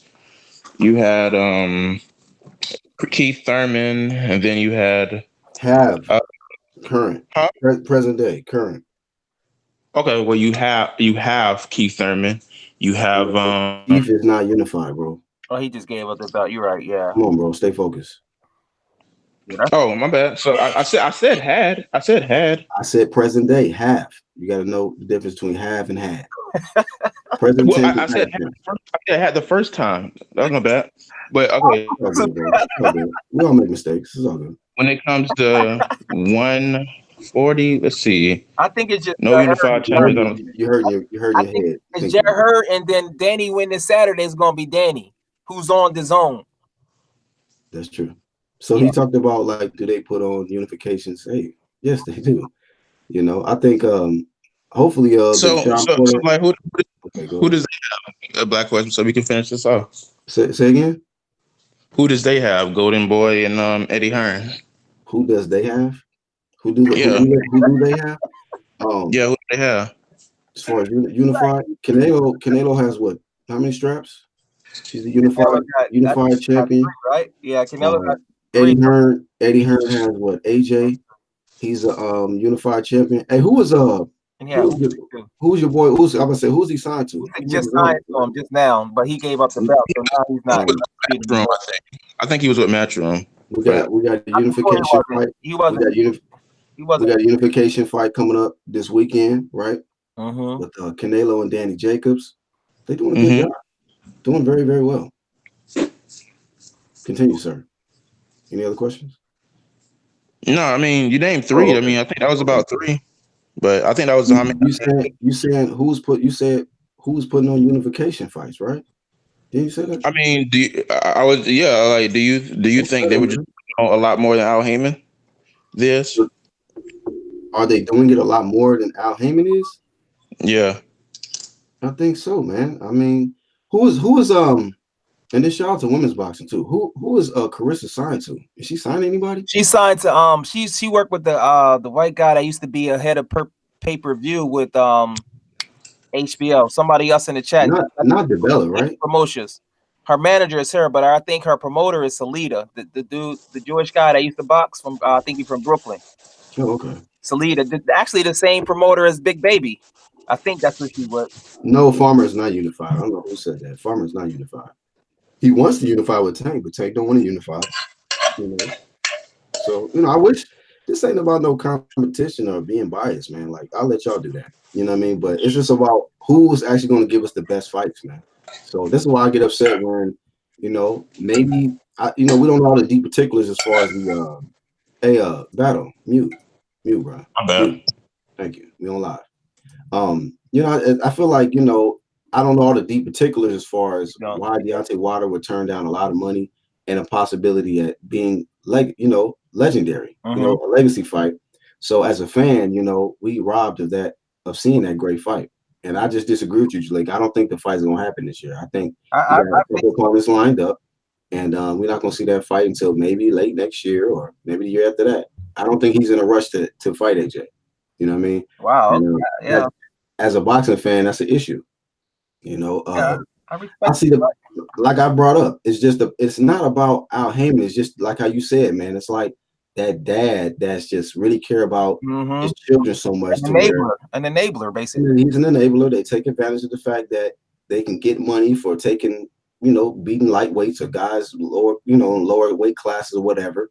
They make it a money, and they don't have no pressure or the hunger to fight the best competition in a weight class or unify and take risk when they so comfortable. You know what I mean? So this is not a knock on Al Heyman as far as who he is as a person. I think he is a good guy. He genuinely cares about the fighters, and his passion came from fighters being robbed, like Tyson and all of these guys. Yeah, his brother. So I get that, but I feel like there should be a balance, man. Like the fans is the ones that is making all of this possible as far as you being able to give these guys these paydays, because without the fans supporting these guys and paying pay-per-views and all this stuff, you can't pay these guys the same kind of way. You know what I mean? All the energy and pay-per-views we paid for Floyd Mayweather, that came from the fans. That came from the fans. Of course, he did his thing as far as his work ethic, working hard, winning these fights, but we still got to tune in. We still got to buy pay-per-views. We still got to buy merch and tickets, all of that. What's your thoughts on Gary Russell? You broke up, bro. Cruz, he's like, man, I'm starting to believe. He's like, I got a good working relationship with Al. He gave me everything I promised, but it's something about this Leo Santa Cruz fight that he can't do. He's like, he's starting to feel like Al Heyman doesn't even want to see the fight. Marketing. Are you talking about? He said he wanted to retire. Gary Russell, he made a statement on Boxing Scene. I mean, I had to check it out. It was real interesting, man. I was like, wow, he wants the fight, but at the same time, he's fighting anybody. Why won't he move up to 130? He fight once a year. I don't know if it's because of his hands, but basically he was implying that. You starting to cut in and out, bro. Like Kiko, I'm not even giving it energy, man. Listen, maybe he should move. And he called out Tank though. So why won't they put Tank in there? Because what's gonna happen, man? We have so many things to do in American sports. A lot of people that's on top now that's think everybody just gonna pay attention on them. Just use Keith Thurman as an example. He should be an example. You can't say certain things. You can't be a certain fighter and then change up like a politician. The fans gonna turn on you. That's all I'm gonna say, man. It's getting ridiculous, man. It's getting ridiculous, man. It frustrates me. I as boxing fans, I can hear y'all frustration too. I just wish I had the answers, but we don't. Oh, he said I can hear y'all's frustration. So we the boxing fans, you on the business side, bro. You PBC. Who, me? You said I can hear y'all. No, I can hear you as a fan. I'm frustrated too. Okay. Man, as a fellow boxing fan. Now I'm not on the business. I don't know them. you trying to get hired. I don't do you wait for that call, that email from PBC, bro. Yeah, I can't you putting in the work. For that shot. I can't do that. I can't be fake. I can't be fake just to take pictures with them niggas. Like, oh, that's why I don't know if I can do that. Like, I would have to. Yeah, I don't know. I have to ask them the real questions. I can't be doing that in person like that. Who knows? They might not. They probably won't even give me a press release. Who knows? Who knows, man? You trying to get that press pass? It's a good point you made, Jalik, with the Leo Santa Cruz shit and Gary Russell, because it just goes to answer the question for battle. Like, who's really trying to make these unifications? Exactly. That's really coming from a different side. They don't want. We see Canelo in his first fight under the big deal about to unify with Danny Jacobs. Like, that's unheard of. Usually guys will try to milk it, That's true. Like 3 or 4 fights. So he don't have to push that nigga into unification right away. You know what I mean? So I mean, that's a really rhetorical question to ask. Like, that's guys is you got to literally put a gun to these niggas' head on PBC side. Like, man, can you please unify so the fans can get some good I think that comes from the enabling aspect of it, where if you just become like spoiled and enabled, it's like it kind of takes away the desire to do certain things. So I agree with you on that, Black. And it's crazy. Canelo said they not fighting Triple G unless he had a belt. So that's forcing Triple G's hand to fight my boy, top 3 pound for pound, Boo Boo Andre, or he gonna get right into Boo Boo. So look for Boo Boo. I don't want to hear nobody in the chat online. He ain't gonna do that. Get on the Boo Boo bandwagon. Don't get on the Boo Boo bandwagon when it's when I'm already telling you he the top 3 pound for pound. Wow. Are you saying? Like, hey, Julie, you gotta chill with that. What's up, Corey? Chill. Hey, you gotta chill with that fucking Boo Boo top 3. All right, man. I'm just saying. All right. I'm just saying, dog. How do you grade your list, Jaleel? Based on pound for I had a pound. certain list. I had Lomo on there, but I took him off because he's not on Vada. He's not in the clean boxing. The black automatically gets scratched. Huh? Yeah, so you chop you. So you kind of chop you, bro. If you're not on Vada, you're not on the list. Yeah. Vada or not, a nigga. Yeah, you got to be on the list because I mean, why won't a person? Just think of it like this: why won't a person be on a list as a person's manager and publicist? Like, why won't you be on the list? Like, you know what I mean? Because that kind of leaves question marks, like people like suspicious. So imagine how many sponsors, because there's certain sponsors that's probably like, yo, I don't want to sponsor them because I don't want no big thing like Lance Armstrong to come out. You get what I mean? So it's in the fighter's best interest to sign up for the clean boxing program and to do VADA from a money standpoint and from a health standpoint. You know what I mean? So hey, Jaleel, too, you know, we was talking about some of the, promoters, top fighters, man. You know, one of the top fighters on the PBC side, man, is not enrolled in VADA, man. When you gonna tell your Uncle Al to that's tell what niggas to enroll, fam? Hey, Al, wait, Jaleel, isn't niggas got him in their top 5 pound for pound list too. He ain't enrolled in VADA. You know, Jaleel, isn't my list is a little. hey, Jaleel, isn't Andrade with Snack? Am I wrong? Is he with Snack? Yeah, and I don't. So, but Snack, but check this out with Snack though. He still does VADA and Billy Joe on that UCAS shit using. I forget the name of the job. Oxylo friend. Yeah, the Oxy, and he done it. So. And then it's crazy. That nigga Black knew the whole joint right off. Yeah, the top, Black yo. Hey, by the way, what's going on, everybody? Good morning, everybody. I hope everybody having a good morning. It's Corey Lee Boxing. Salute. Good morning. How's it going? What's good, man? What's your thoughts on the topic today? Talking about remission for Miller and sports slaves. Man, like I said this morning, Jaleel the leader was on the live this morning, man. Salute, but I'm like, yo, this dude can only get 6 months suspension, man. I just think it should be more than that, man. I knew you would. How did you initially feel about it, Black? Like, you know, when you first heard about it. It's not. I don't like the sentence 6 months, but the only thing I do like about it is he got to come out of pocket and pay for VADA testing while he's suspended. You know, so this is I ain't catch that. Yeah, so I mean, other than that, I mean, I like the fact that I feel like if you're gonna give him a light sentence like that, not only do he have to come out of pocket and pay for it while he's suspended, but when he comes back, he must remain in VADA for the duration of his career. You know. Ooh. I mean, I'm gonna be honest. I don't know. Jaleel the leader was saying some shit on the live earlier too. I don't think he's gonna be the same without that shit. I mean, I'm gonna be honest. You know what I mean? Like, I think me and Jaleel agree on that. You know what I mean? That we don't think he's gonna be the same on that shit. We think he needs that shit. Actually. Exactly. You know what I mean? Punches. Yeah, come on, man. I mean, Black, do you feel that way? And the other dude, what's the other dude on here? Battle Hub. Oh, what's Battle up, Dust. bro? Oh, what's up, bro? Yeah, yeah, y'all. All right, do y'all think he gonna be the same without that shit, or what's up? That's his whole persona. When you use that much mentally, you don't believe in yourself. It's obvious that you don't believe in yourself. And also, when you take them PDs, you can take shortcuts on your diet, eat anything you want, and still make up for it. So if you don't have control on your diet and discipline, then you get what I'm saying. It's just like niggas don't want to like run and lose the weight. Just like Billy Joe, he blow up to probably 190 and use that shit Black just said. It's the same thing, man. People don't want to put the work in. They want to cheat, man. Yeah. Want to cheat. That's their whole persona. They cheaters, man. That's just it. Yep. Cheaters, man. Cheaters should never win. That's man. Man, like it's crazy. Like, what did Gerard Miller train out of? Because if he was with Mayweather boxing gym, I'm not sure. That would have been like the third. I believe he was hopping up. from gym to gym. I know he was over there at the heavyweight gym over there in Florida with Shannon the Cannon Briggs. That's when him and Oh yeah, and Stavern got into it. Stavern, But he was at I think that's called the Heavyweight Factory or something like that. Yeah, and, yeah. I mean, he was there. He was training there, but then he was training in New York too. I think, I'm not sure, but I think he was training out of Daniel Jacobs' gym for a little while.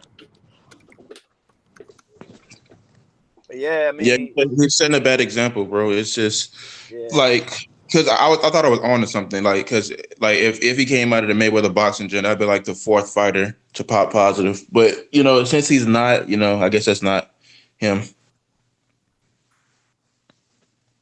But I knew this was gonna happen, man. I knew he was only gonna get 6 months. Be right back, y'all. It's no threat to it, Black. You know what I'm saying? If they only fighting 6 months anyway, so it's like, okay, I just not do it. I'm only fighting 6 months anyway, so to punish somebody 6 months is not a punishment. It's a slap on the wrist, the little fine. You know what I mean? It's no punishment, man. It's no threat to it. So if if no threat to it, then everybody's gonna keep doing it. And like you said, a lot of people is doing it. I'll explain to y'all when I was at work, the guy who was he's a track guy, and he talked about Carl Lewis, Ben John, all the guys that was getting popped back then. He said when he was running track, he would never say it because he's doing it. But now, since he used to play for the Cleveland Browns, he said most of the guys is on it.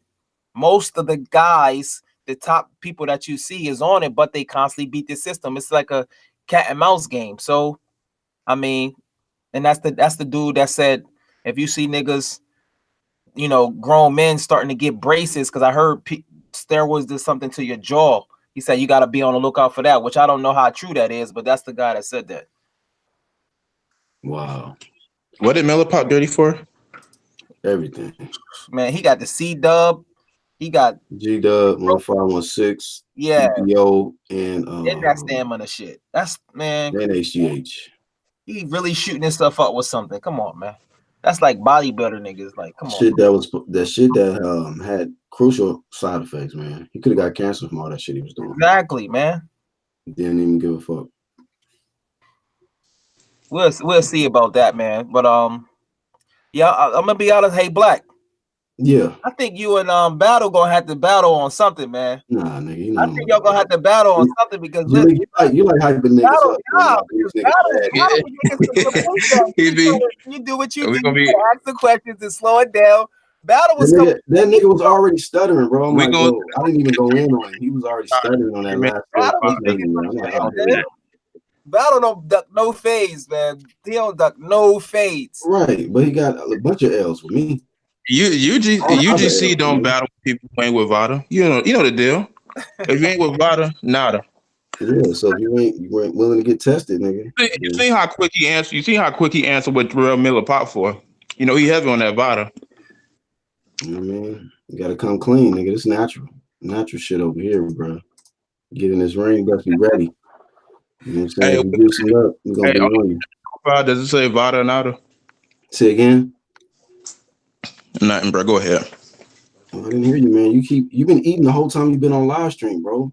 You had a soup at first, now you eat You eating some cereal, Battle? Yo, Black, remember back in the day, he used to eat too back in the day. He stayed eating all the time, though. Damn, yo. We need to test your ass, man. Yo. Damn, man. Yeah. You're always eating, man. What you eating, man? Damn. It was a peppermint, Joe. Yeah. So speaking of this fight, we have a big fight coming up. Canelo, who popped dirty. Ooh. Oh yeah. Who do y'all have? Who you got, Black? Canelo Jacobs. Like, man, a lot of niggas talking about Mauricio Sulaiman with the Canelo hat. Oh yeah. What happened with that? Oh my God. I can't. That man. And it's crazy. Danny Jacobs, the way he fights, he doesn't break fighters down like a bud. So, man, I picked him to win by controversial decision because I think the judges is. You said Danny Jacobs don't like to break down his bud? No, he don't break down. You know how Bud break you down in the later rounds. Oh, Now, okay.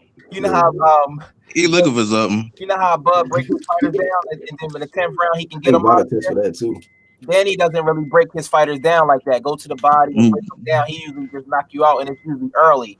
But lately, he hasn't gotten no knockouts because his level of competition been real good. So that's the only thing with that one. And also, I want to see if Danny Jacobs has a second gear because Do in you order think to he, do you think he has a chance to knock out Canelo?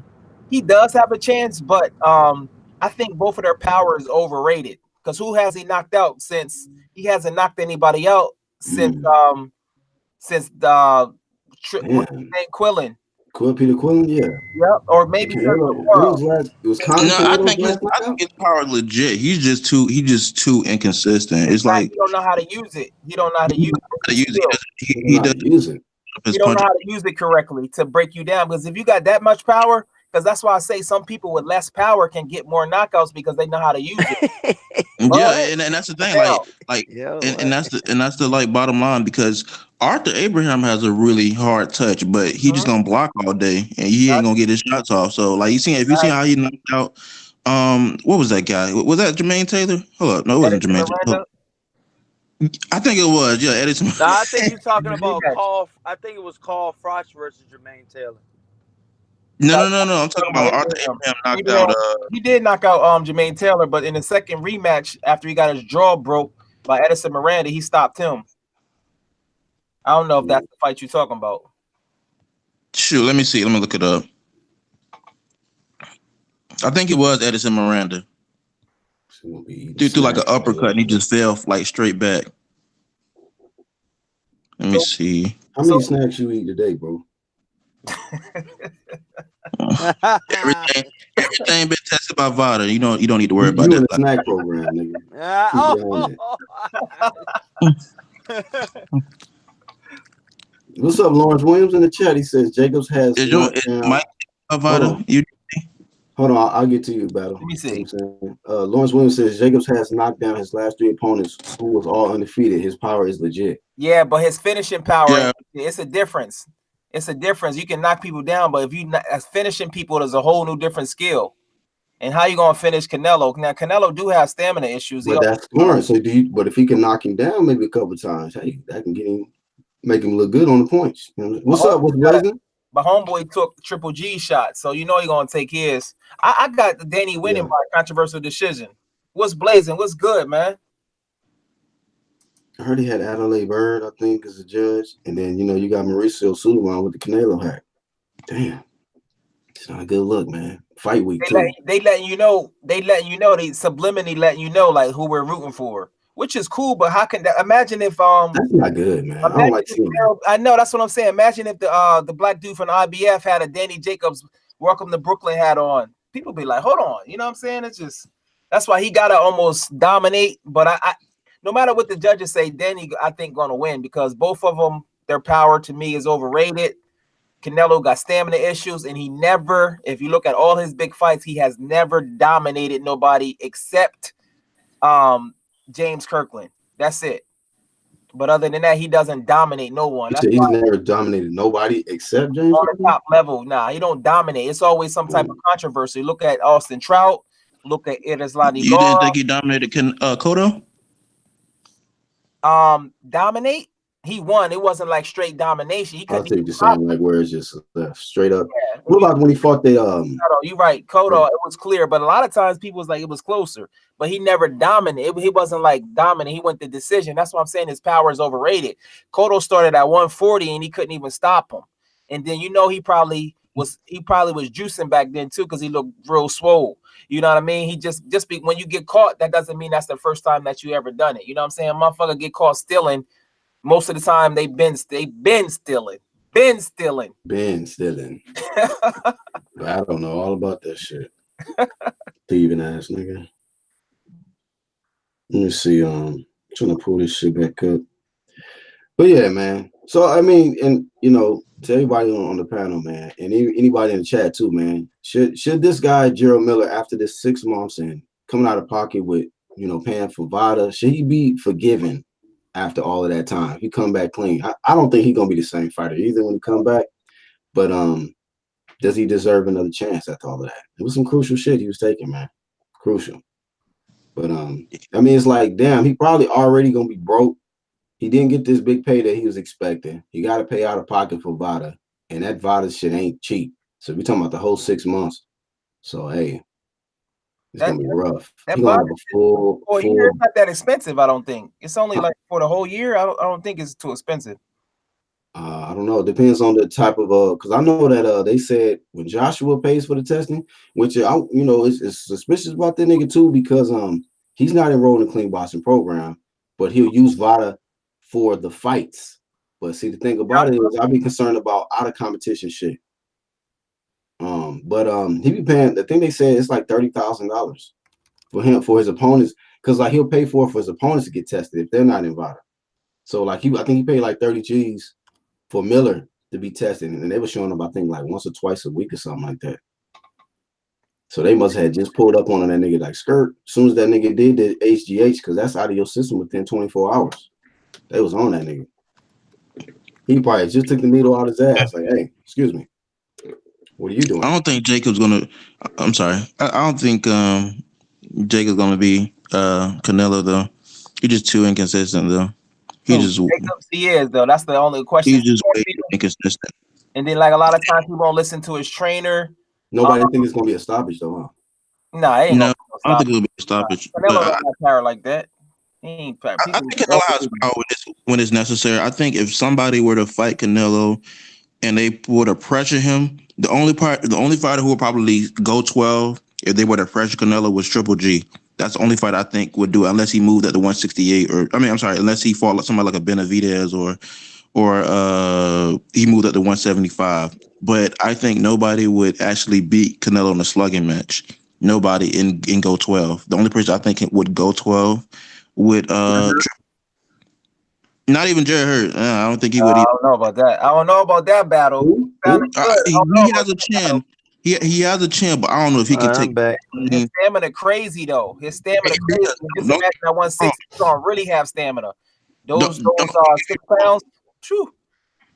Don't get me wrong, this dude has a crazy chin, but I don't know if he can take that type of sustained punishment. Like if he would have go like crazy like he did the second Triple G fight, and then throw these nasty combos back and forth all night. I think it's a good chance he could. He has a crazy chin. Don't get me wrong, but I don't know, man. I don't feel like most people could effectively do that, like pressure Canelo and beat him in a slugging match. Most people can't do that. They have to outbox him.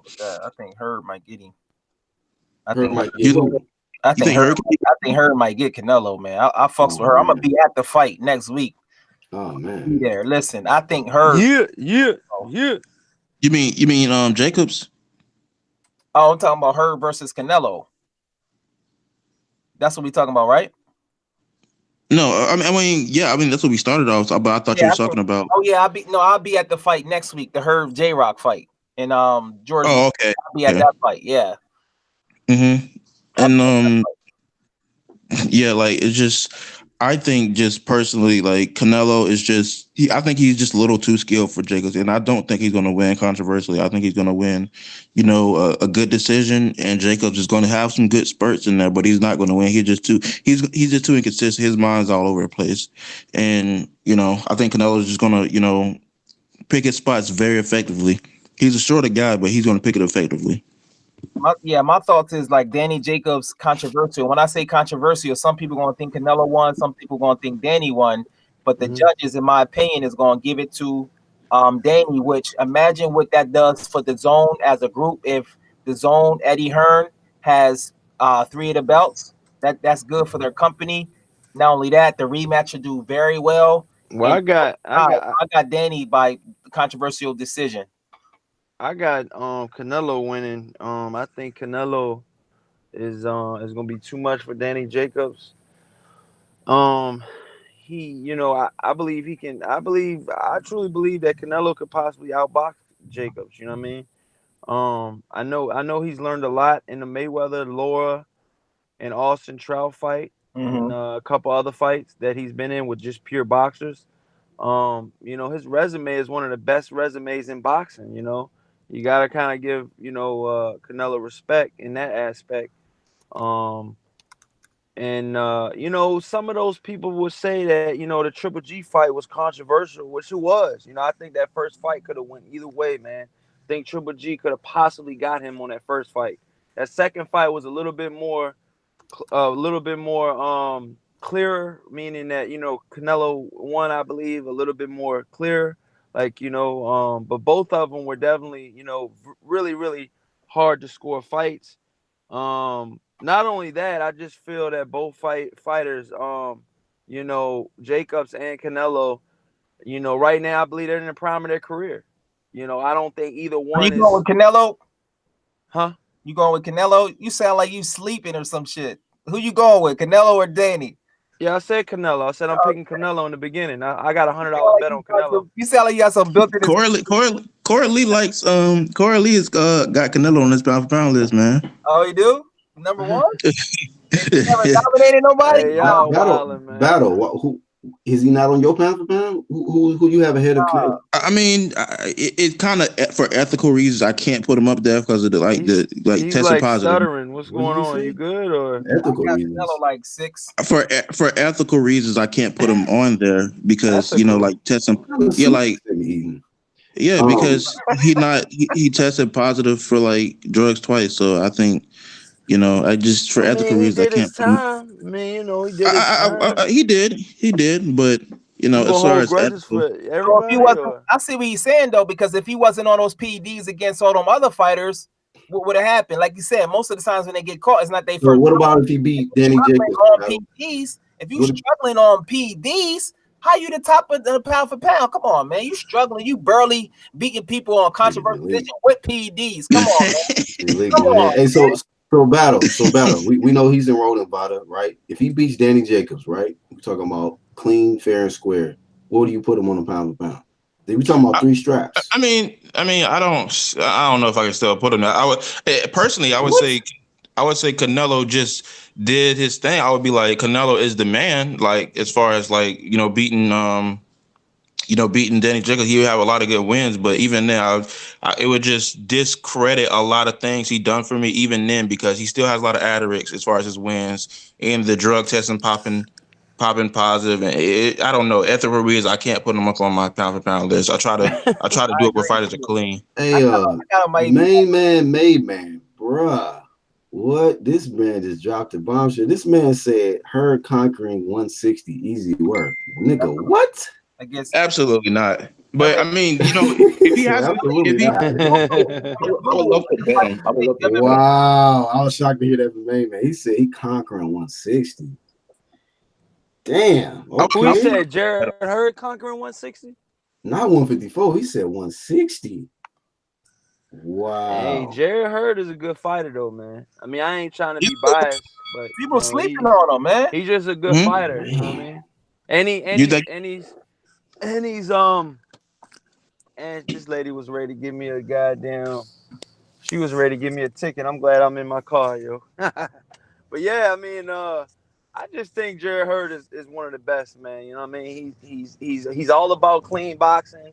He's the epitome of a clean boxer. You know, when all that foolishness was going on with Jacobs and when all that foolishness was going on with both Charlos and Earl Spence, he was against all of that shit. You know what I mean? He said it either.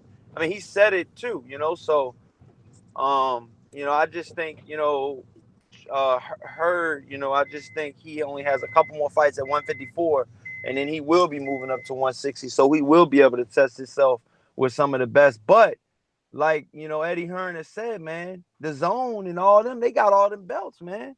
And when the hell are we going to see Charlo fight any of these guys with these belts, man? I mean, this guy has relinquished his belt at 154 because he couldn't, I guess the weight was killing him, to go up to 160, and he still ain't got a title shot with Canelo Alvarez. I know, that's Danny Jacobs, nobody. You know what I mean? He's been calling these guys out, but still he just ain't got no shot yet. You know what I mean? And it's kind of like, damn, when is he gonna get his shot? And I mean, like I said, I mean, I ain't taking sides on that. I just want to see the best fight the best. And I just think Charlo is a really good fighter. You know what I mean?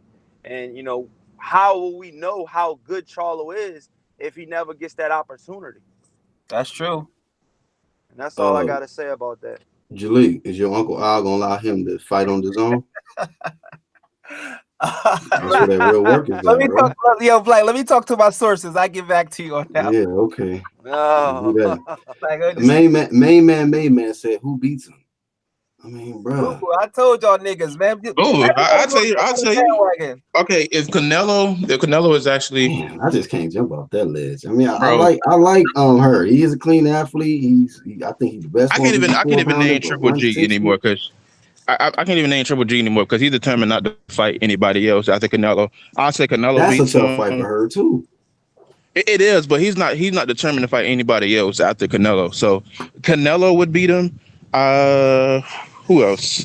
I don't know. Jamal, tough fight. I don't know. Y'all think Jacobs, won't be able to hang with her? I mean, because Jacobs can fight. I mean, Boo Boo definitely can fight, and Boo Boo done fought niggas bigger than her. When he fought that nigga, yeah, I think Boo Boo's really good too. What's the nigga that he fought? I don't want niggas jumping on the Willie Nelson or some shit. He fucking chopped everybody that nigga down. Boo Boo bandwagon that watch. When he win, he gonna be like, yeah. Nah, we not. It's not like we not. Me and Black Horseman been talking about Boo Boo before you was even on the channel, dude. What you talking about? Nah, you nigga. He said, this dude come out of the nowhere talking about we on the fan club. We've been talking about Boo Boo, but he just always had horrible promotion. And that's cool though. So a lot of people had it too. So did Mikey Garcia, but niggas still had him on the list. Sometimes you go through that. You know what I'm saying? I'm not saying that he never. I'm just stating. Demetrius Andrade kind of shot his own. He went through bad promotional, and so it's like it's hard to get behind a guy that's not fighting, and now he is fighting and he ain't fighting nobody. Nobody want to fight him. Straight up. Boy, Triple G don't want to fight him. He fighting the dude at 164. He don't want to fight him. Triple G ain't even got no belts, man. He just got a name, so. He's still trying to get that Canelo Alvarez fight. I think he's still trying to get that Canelo Alvarez fight. Exactly, but Canelo ain't gonna fight him. He desperate clout chasing. So why won't he fight Boo Boo? But you know what though, Jalik the leader? I know that's your boy Boo Boo and all, but I'm telling you now, they're gonna have to fight Boo Boo because they got to. He's got the belt, and to solidify your name and to get you quote unquote want to be. The undisputed middleweight champion of the world. That's historic right there. Just saying that name, just saying undisputed. I know Canelo Alvarez wants that undisputed, spot. Because that solidifies his name in Mexican, history. You know what I mean? For forever. You know what I mean? He's immortalized for that. You know what I mean? And I just truly believe that Canelo Alvarez will be chasing Boo Boo. Boo Boo doesn't have to do anything but keep winning, and I truly believe he'll get that shot. Just because I say something about a fighter, that don't mean I don't like him. I like Canelo. You know what I'm saying? I like Canelo. You know what I'm saying? I like the way his style and he's overrated a little bit with his power, but you know what I mean? I like Canelo. I just think as far as I'm concerned, I didn't have Demetrius Andrade beating Triple G, but I know he wouldn't fight him now. You stop eating now, bro? The reason why he don't want that fight battle, because if he thought he could win that easy, then he would take that fight, get that belt, and then fight for all 4 belts. I mean, but like I said, like sometimes when it comes to like the fights that you all want to see, a lot of people they try to stall out. I'm pretty sure like around 2015, 2016, or whenever a lot of people were saying Canelo was afraid of Triple G, he was never going to fight him, and he had to give up his belt to avoid him. He wasn't going to fight him. And we've seen what happened. He gave Triple G the toughest fights of his career. Main man. What he says? Wait, Canelo doesn't have the tank. And then he said Boo Boo has done nothing at 160, man. Hey, he might be like how you say Keith is the M Bison 147. Andrade might be the M Bison of 160, bro. Final level. Never know, man. It might be a hell of a test. Didn't he get done by that dude he fought in Germany? What you say? Didn't Demetrius Andrade get knocked down by that dude he fought in Germany? I think it was Corke. Corke just had a fight with some people said he beat the technician, Corke, and Boo Boo beat him in Germany. The niggas don't want to give Boo Boo the credit. We'll see. Yeah, but that top 3 shit, you gotta stop at that, bro. I got him top 3. I don't see nobody else beating. Like, to be honest with you, if he clear out, I'm gonna be honest. Chill out with that. He clear out 160. I'm gonna have to.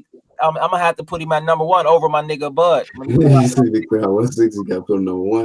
Yeah, I mean, clearing out 160. Come on, man, undefeated. That's huge right there. He gonna go right to the top. He's undefeated, but like Main Man says, he says he likes Andrade, but he has no work. No work. You know what I mean? Okay. He said he practically unemployed at 160, nigga. All right. See, I do. That should be in the conversation as far as top 3 who I think can actually clean out their division is Bivol. Bivol. Nah, hold on. Hey, Black, is Bivol on the Vada? Is he on the boxing program? No, Bivol? He's not. Okay, yeah, we can't talk about. Get him out of here. We can't talk about that. Sorry, Battle, but no. Moving down to 160 days, he don't sound confident. He don't sound like he's leaving. He's trying to move down. Black Horseman. You say? What's your deal with Bivol? Jaleel just told you he's not rolling Vada, and you need to stop it. What did you say? He's talking about top pound for pound. What do you mean top pound for pound? What is you smoking on, bro? Your shit lace. So who's on your list that's not enrolled in Vada? Nobody? Black Horseman? Yeah, nobody. Get him out of here. I don't think I have nobody that's actually. I had to put downgrade Lomo because he's not enrolled in Vada, man. You know, we gotta take that shit serious, bro. Fuck that. Somebody can be on your list and they're not fighting, but as long as they're enrolled in Vada, you Gucci. They could be 5 years inactive. He said inactive. Nah, you tripping. Nah, they better be active. They better be active. Let me see. Summer Shaw says, how's Triple G cloud chasing? He feels he got cheated in both fights with Canelo and one of them. Make your own legacy, dog. Quit trying to make your name off of one of it. It's like a nigga and rapping. He can't go after his belts back. He can't go get his belt back. Look, a nigga rapping, right? Instead of him making his own songs, build up his legacy, he's trying to battle Jay-Z. Clout. That's clout chasing, man. Build up your own name, Triple G. Fight Boo Boo and demand the fight again. Nobody want to see the fight anyway. Nobody see the fight. You talk all this shit about Mexican style, can't knock him out, can't fight going backwards, fired your trainer, didn't want to pay him. Come on, Triple G. Come on, Triple G. I heard it was some crazy number that Abel Sanchez was trying to get, though. Oh, yeah. Plus you got to understand, like, this nigga was, like, acting like he was Team Canelo after Triple G lost. Like, bro, what the fuck you doing? Like, IOTBA addressed that shit. That was real. Like, and have y'all noticed lately, he magically forgot how to speak English. He magically forgot how to speak English. Triple G, he was speaking English. Now when he do his interviews, so who knows what the fuck they say? I don't speak the language they doing. You know who's the way they responded. Triple G might not even said what they saying. You get what I'm saying? That's crazy, man. You come out, you trying to build your name, you learning English, you answering, doing your best, but now you answer everything in your native language, which, you know, there's nothing wrong with that, but that goes to show you trying to hide something. People ain't scared of Triple G no more, man. That's we got to do like a panel Vada pound for pound list and shit. Yeah. Black Horseman, will you cut this out, bro? We don't think, hey, yo, what's your just because you a dirty Vada though, Battle? Huh? Like, what's your opinions on that? Like, you don't care. Battle? No. I mean, I don't have no problem with a fighter enrolling in Vada. It's just that when you try to make it seem like everybody is dirty because they're not. That's not saying that. That's the thing. Why would you not do it? Like, why would you not want to be in a clean boxing program to clear your name? I don't know if you remember baseball when all the people was getting busted. He's just mad because all his favorite fighters don't want that fucking testing program. They don't want to get enrolled in that shit. Right? We care about the niggas more than the people that just don't want them to take it. Motherfuckers don't realize, like, your body break down for taking all that shit. It's dangerous. You get what I'm saying? So if we speaking on it, we care about them, the niggas that just agree with them, a fanboy that just there just to be like, oh, that's my favorite. They don't care what they say. The truth will set you free, nigga. The truth is like they hate those who hate the truth. Why won't you be in a program? That don't even make sense. Truth is a new hate. Trav says trainers get 10%, so Abel was going to get 10 mil that deal in Colombia. Oh wow, nah, yeah. He said you set fees, dog. Nah, I thought he says after a while. He says Golovkin wanted to cut him. That's fucked up. Yeah, that's shady, bro. Shady aftermath right there. What he said? He gonna get 10 mil of this shit? Nah, get his Yeah, ass you don't out. need that much. It should be once you reach a certain amount, it's no percentage. It's a flat fee. That's what I would say. So you agree with Triple G or disagree? What, as far as offering the money? Yeah, I would have came up with an agreement. I think it's more than just the money too. He lost. You know, the first thing people do when they start to lose and they lose their confidence, they blame the trainer. But before, you know, it was something there. So it's something going on with Triple G. It's only so much he can do. He don't know how to fight going backwards. His power isn't what they were saying, and nobody's afraid of him. So the fighters is coming into the ring with more confidence because they like, whoa, this dude 147, he was whooping his ass. So it's more of a mental thing too. Boxing is like 95% mental. So, you know, just like with Earl Spence, with homeboy going the distance, Mikey, who started off at 126, you're gonna see some rougher and tougher fights for Earl Spence. Oh, you gonna shit on Boxing Monster because his opinion? He said Triple G was best boo boo. He sound casual to say that. Yeah, Boxing Monster be going at it though. Shout out to Boxing Monster. I fuck what y'all talking about? Y'all not gonna disrespect the greatest Kazakhstan fighter that ever lived. Bro, can you get that? You got that water mobile wireless, nigga. What you say? Black Horse can take a chill pill. I said y'all ain't gonna be disrespecting my Kazakhstani dude like that. Best Kazakhstani fighter ever lived. Who's that? Triple G. Oh, okay. Yeah. Yeah, and you know what too? Also too, Black. I think he could have got rid of Abel because if you notice, Abel would say some things that Triple G wouldn't say. He would say he's the best anybody for 154, 168. But when Andre Ward get in the picture, it's a different story. So he was speaking too much, and I think you got to do a whole live on that, Black, about trainers that talk too much. And my nigga, ITBA boxing already covered that. He did? That's his lane. That nigga been shredding trainers. Putting certain trainers be putting their fighters in a bad position, boy. You gotta be young. You can't be talking too much. You can't be doing that, boy.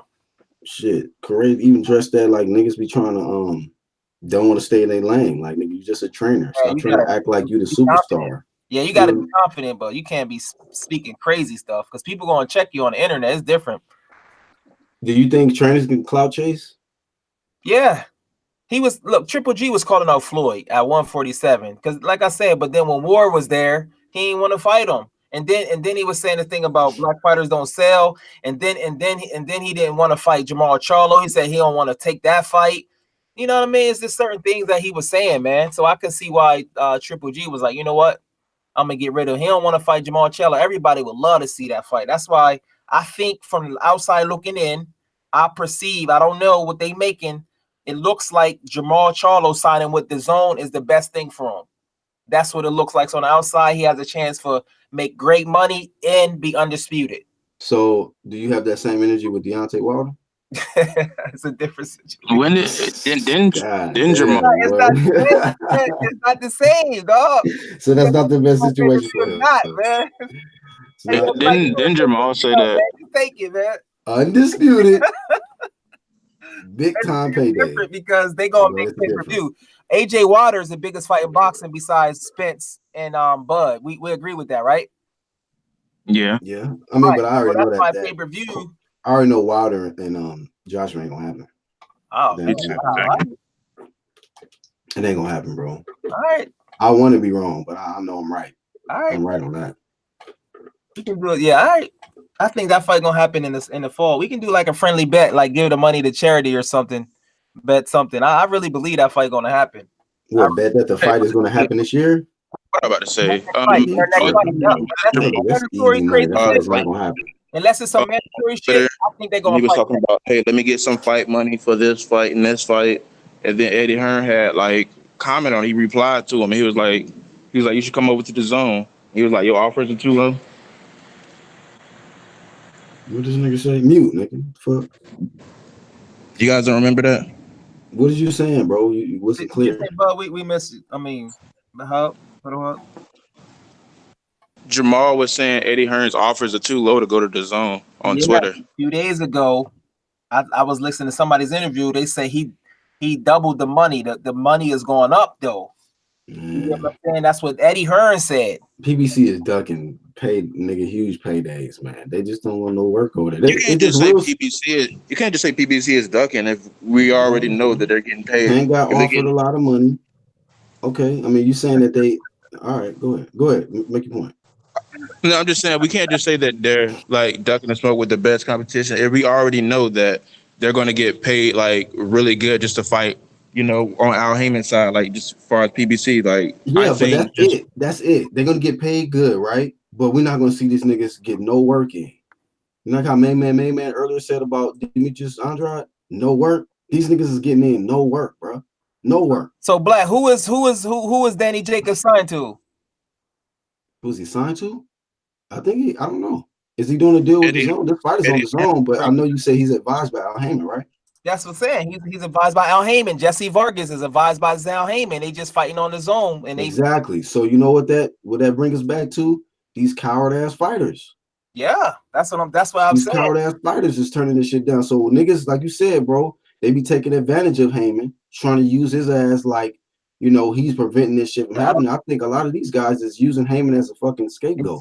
Yeah, that's what I'm thinking. I'm like, certain things don't add up when you look at between the lines. Like, hold on, something ain't adding up. Like, why? Yeah. Red Glove says they ain't getting paid more than what they're being offered. I just think that these dudes would rather stay in a as long as they're making a decent amount of money and being in a safe zone, they okay with that. But they see that, yeah, it's a lot of money on the other side, but I gotta get in the fire, nigga. I gotta get that work in, you know. Like say for instance, if Tank go on the other side, nigga, he can unify with Tevin Farmer. That's a fight that he been asking for. Then when the nigga got a belt, talking about get a belt. He got a belt. Now this nigga's MIA. Crickets. You know what I mean? I was like, man, these niggas don't want to work, bro. They want to fight little niggas coming up. You want to fight Abner Mares or the whatever that guy he fought last time. He looking for he want to fight another exhibition or some shit. So these niggas want to be comfortable, bro. They're not fighting for the fans. They fighting for their own self. They're not fighting for legacy. You know what I mean? You know, this nigga career is shaky anyway. I understand he undefeated. I'm not trying to dish Javante. Who you talking about, Black? Javante Davis. Oh yeah. I hope, man. He got like, come on, man. Like this nigga, you know, I mean, he's got a great win over Pedraza, right? That was when he won his first world title, if I'm not mistaken. And then he got another good win over, even though he's a little guy, the guy that Abner Mares had a war with too. I can't think of the guy's name, but he took the belt from him. I think the WBA from him. So he won the IBF, I think, from Pedraza, and then won the WBA from that one guy, and then defended it against this little dude. Two little guys, really, that he fought. You know, so he won his last belt from a guy that was really a 126 pounder, you know, coming up or some shit. But anyhow, it's like, you know, this nigga's career has been flaky, you know, losing the title and the scales and you know, like since he got his last belt, like what has he done? He ain't trying to do nothing, bro. The nigga would rather fight probably once a year, get a couple million or whatever, fuck it off, drink and whatever, gamble, hang out with AB, you know, and but he don't want to get in there and get in the fire. And then you got your promoter and then Leonard Ellaby talking about, you know, he's fine. Whoever he want to fight, he going to fight, and it's going to be spectacular. Your big nostril ass up, nigga. Fuck up. This is not what the fans want to hear. We want to hear this nigga unify. Who's gonna fight? He gonna clear out the division. I want to hear that type of shit. Yeah, he should. Know? I don't know what their marketing plan is, but the best marketing plan, if Gary Russell can't get a fight, I actually might go to that fight. If he fight Gary Russell, put that shit in where the Ravens play, that fight will be huge. I mean, he should be a superstar by now, right? He should be a superstar by now, but they want to just take their time. They want to milk this guy. You know what I mean? That's why when we talking about sports slaves, like, man, what the fuck you think is happening to Tank, man? They don't want to risk this nigga against another top guy. They want to fucking, you know, use this motherfucker and milk him. He's going to be fine. You know, what fans? Like, he do shit like that. Like, fans is irrelevant. Like, fans don't really want this guy to face Lomachenko or Gary Russell or, you know what I mean? Guys like that. Guys that's going to really test him and really bring out the best in him. I want to see, like, I know Tank is a great fighter. So I'm not knocking him as a fighter, but I want to see if he's elite. And we got to see him against top guys. Yeah. You got Floyd Mayweather and Leonard Smellerby talking about, you know, he's fine. He's going to do what he want to do, and everybody's going to be okay with it. We're going to come out with the Michael Jackson uniform in the walk-ins, and it's just going to be a great show. TNT Black, is terrible. I got a boxing, question for you. What's your thoughts on Steven Espinosa and Showtime as a whole, with the Zone coming in with their money and their bag? Do you think Steven Espinosa needs to be worried a little bit about it as far as his job, and because the ratings got to be great, like the ratings got to be down, because that fight, I think I seen like a minute or two. I turned that shit off. Easter, I didn't watch Leo Santa. Oh yeah, I didn't watch King. On Showtime. I promise you, bro. And this ain't even because I don't watch boxing on any network. But when I tell you, bro, like I was watching the fucking what was I watching? I was watching the Zone shit. Which fight was I watching? Probably no Nito Donaire. Yes, and that shit was in Regis. That shit was fire, right? Mm-hmm. And then I went up to the Showtime shit. I'm seeing this old goddamn. That wasn't even a fight, nigga. I don't know what the hell that shit was, nigga. These niggas was. I went to sleep. I'm like, I'm turning this shit off, nigga. I'm not fucking watching this bullshit. Mm-hmm. I don't know what type of ratings they getting at this point, but I know garbage juice. Man. Like I said, they was on top. You got to stay on top of your games like a fighter. Steven Espinosa, we need some answers, man. You got the leverage. I mean, they need you more than you need them. Your subscription base isn't based on boxing. Your subscription base is based on your shows and your movies like Shameless and stuff like that. So you got the leverage. So you call the shots. Really, if you don't want to make a fight, don't put it on. It's premium boxing. They putting on fights like it's Bounce TV bouts. Put some of that shit on Bounce TV, man. If it's premium boxing, dog. If you know who gonna win and something, don't even put it on. That shit was pathetic, nigga. Robert Easter and what's his name again? Bartholomew Ramses. Bartholomew, whatever. Get them niggas out of here. I don't want to see that shit on Showtime. Ramses got a gift decision against the dude that just got knocked out by Regis, and then he moved back down to 135. So Ramses, I mean, I like Ramses.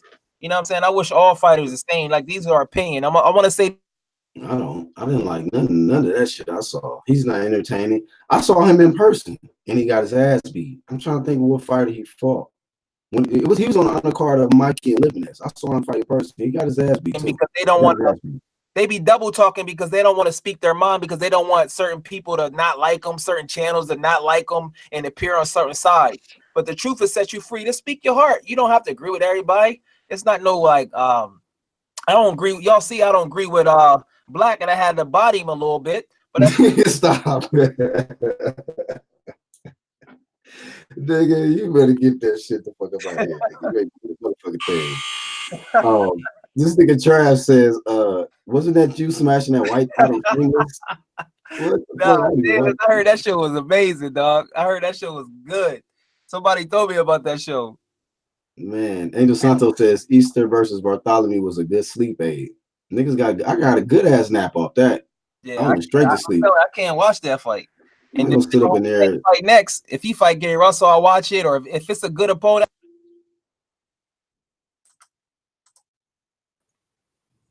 What happened, bro? I don't know. It just went off. You didn't clone yourself, nigga. I don't know how that happened.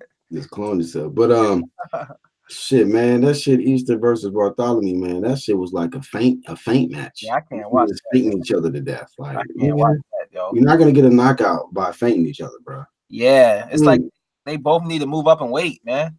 They probably don't believe in their stamina, you know. When you draining the weight trying to get the advantage, it backfires on you. Eventually, you're gonna have to move up. I mean, come on, man.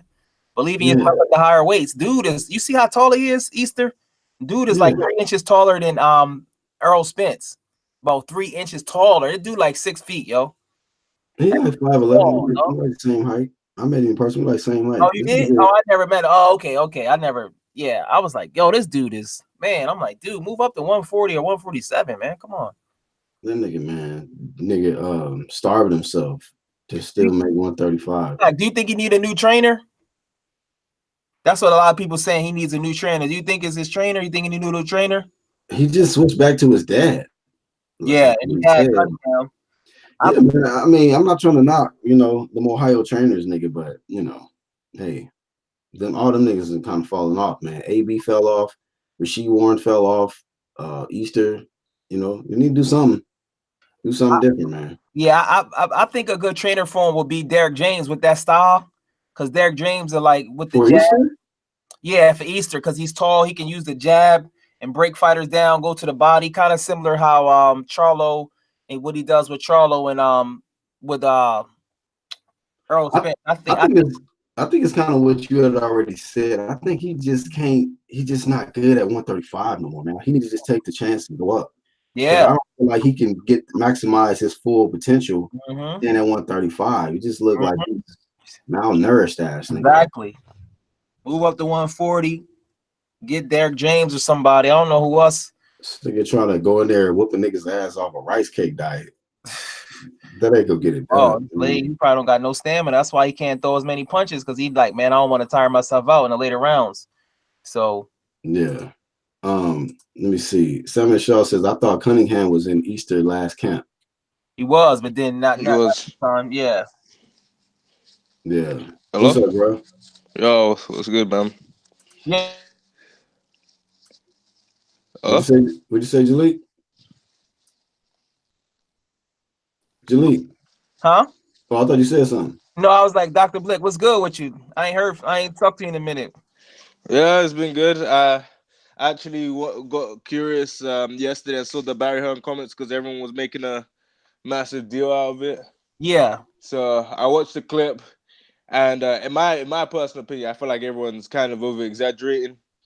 I see people making videos saying that he admitted that he was a slave master to black people and junk, man. Like, people blowing it out of proportion.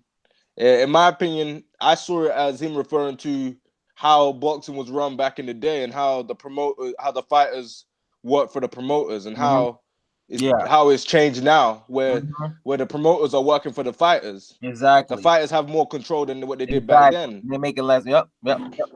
That's how I interpreted what he said. He said that everything has changed in terms of that aspect. And Barry Hearn has managed white fighters as well.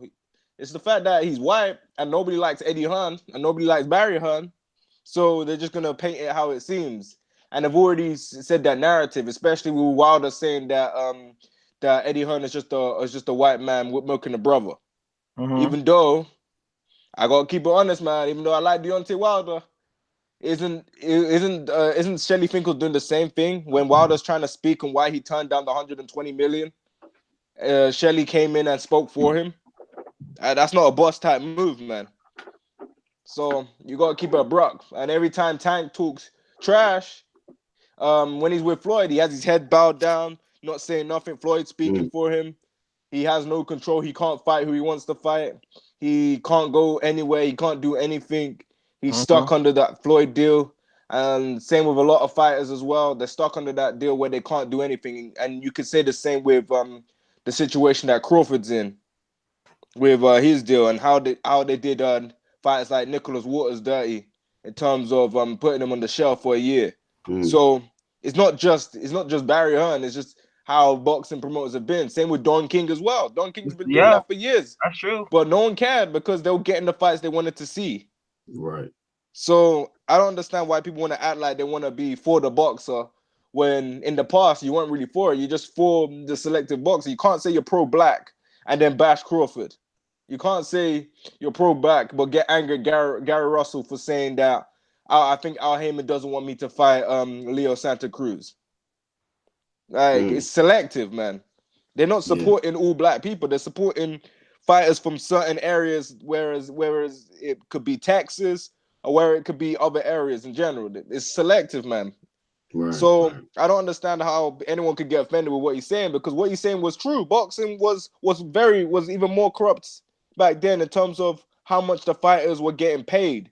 They're getting cheated out of money and all that stuff. They were under slave contracts and slave deals, and some people are still under that same deal. Look at Ennis, man. He's struggling to get out of his contract. And they trying to use his name. That's bad right there. I didn't hear about that. What's up with that? Break that down. That's why he hasn't been fighting Black, because he's signed with Cameron Duncan, who's managed Bud, managed Mikey, a lot of fighters. Willie Nelson, he started his own promotional deal, but somebody that's with the company is trying to say that he signed him. So it's this court thing going on, and with that, I was like, man, That's the sad thing about it, man. Like you said, when it comes to money, people own you. They possess money. They trying to two masters. It's sad too because a lot of people think that when they get this money, that all their problems gonna go away, nigga. If you on pills, you gonna be on pills more if you get the money. Money That's don't true. solve problems, my nigga. Floyd Mayweather's a slave to money and material stuff. Yeah, exactly. So I don't understand why people took it out of proportion. So when I saw your video, I agreed with it the most out of any other people's video. And the reason why apology is not going to be issued out by Barry Hearn is because the people in that whole entire room understood the context that he was meaning. So apology won't be issued out. It could affect Eddie Hearn's standing in terms of him trying to get fighters in America. But in the UK, it's fine, man. And the UK is a very politically correct market in terms of boxing, man. Like when AB was cussing, they were bleeping that shit out, man. Oh, for real? Yeah, we did. I did not hear a single word he said until I saw the stuff online, because they were bleeping all the stuff out. They don't. The UK, they don't condone cussing, man. If you cuss, if a sports athlete cusses on TV and all that stuff, man, they get fined. I know that because that's how it is over here too. If you like on NBC or CBS, but if you fight on Showtime, you can say whatever you want on Showtime. That's crazy. They had to apologize for Regis' program. Remember, he was cussing after he won and shit. Yeah, because it was on Sky Sports. It was a family show and all that shit. I was like, what? Because it's Sky Sports, man. That nigga thought he was like, I'm at home, nigga. I'm about to let it rip. So yeah, that's how I interpreted it. But him being Barry Hearn, it's gonna be taken the way it is, and him being a lot older is gonna take it the way it is as well, man. But in my opinion, I understood the context he meant, and I know where he was coming from. Right. Yeah, I do. But like you know what it is, though, man. A lot of people just have. A lot of people have racial, you know what I'm saying, racial agendas, man. They have this racial thing, you know, that they can't let go. And a lot of these guys' agendas is just to basically push, defend black fighters and and pretty much make it like, oh, you racist that. But in all, man, it's a slave trading in every sport, man. That is true. And it's And with your thing about saying defending black fighters is they don't even defend black fighters properly because they only defend certain black fighters. Certain ones. Yeah. So then it's not like they can say they're pro-black when they're not even doing that right. They don't talk about Gary Russell Jr. and who he's gonna fight or who he should fight. They talk about AJ. They talk about Deontay Wilder and Errol Spence and Terrence Crawford and the Charlos. The same people over and over again. So it's not like they're trying to spread awareness to the lesser fighters or the fighters that are not as popular. They talk about the same group of fighters over and over again. Yeah. Yep.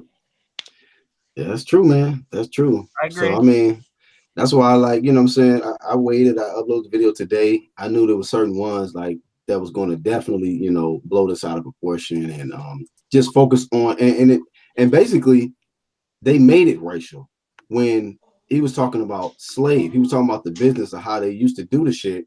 Whereas because it's coming from a white man who sat next to a black guy, now we got to make this as, oh, he's racist, this, that, and the third. And it's just like, wow, okay. Yeah, and he said slave like contracts. It's not like he didn't. Right. He didn't say. And we've been knowing about contracts that are like slave like that pretty much allows you to virtually do nothing. That gives you a lack of freedom. We've known about this.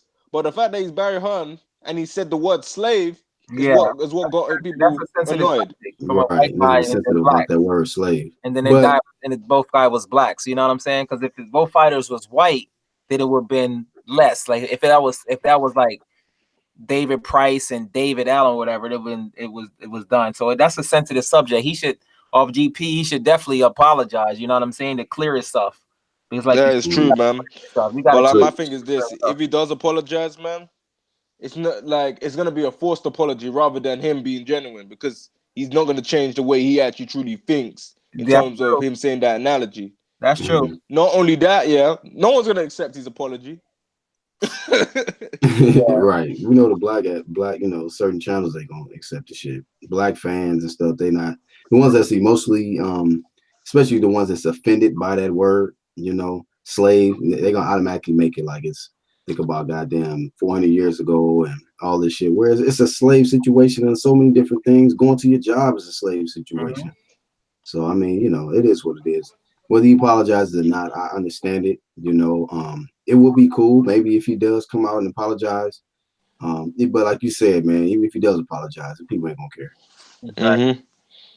I'm surprised that Big Baby only getting 6 months though. Like I saw the title. Yeah, what's up with that? What you feel about that? I think it's bullshit. Straight guy, up, it's not like he did it separately or he did it like why these tests were done far apart. This was done in quick succession for one fight. And I saw what Dylan White said. You guys say what Dylan White said? Nah, what'd he say? Dylan White said that he feels like AJ is taking exemptions as well.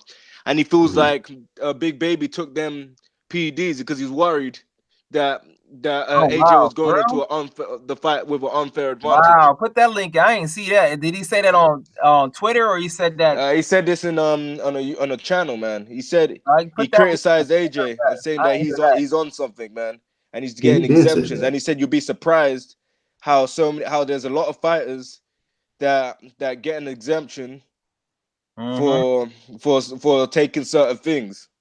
Yeah, that's sad, dog. So you think that VADA is not testing him like they're testing Gerald Miller? No, they're saying they're testing him, but you know how like with Ortiz's situation where he should have told them beforehand that he needed this for this.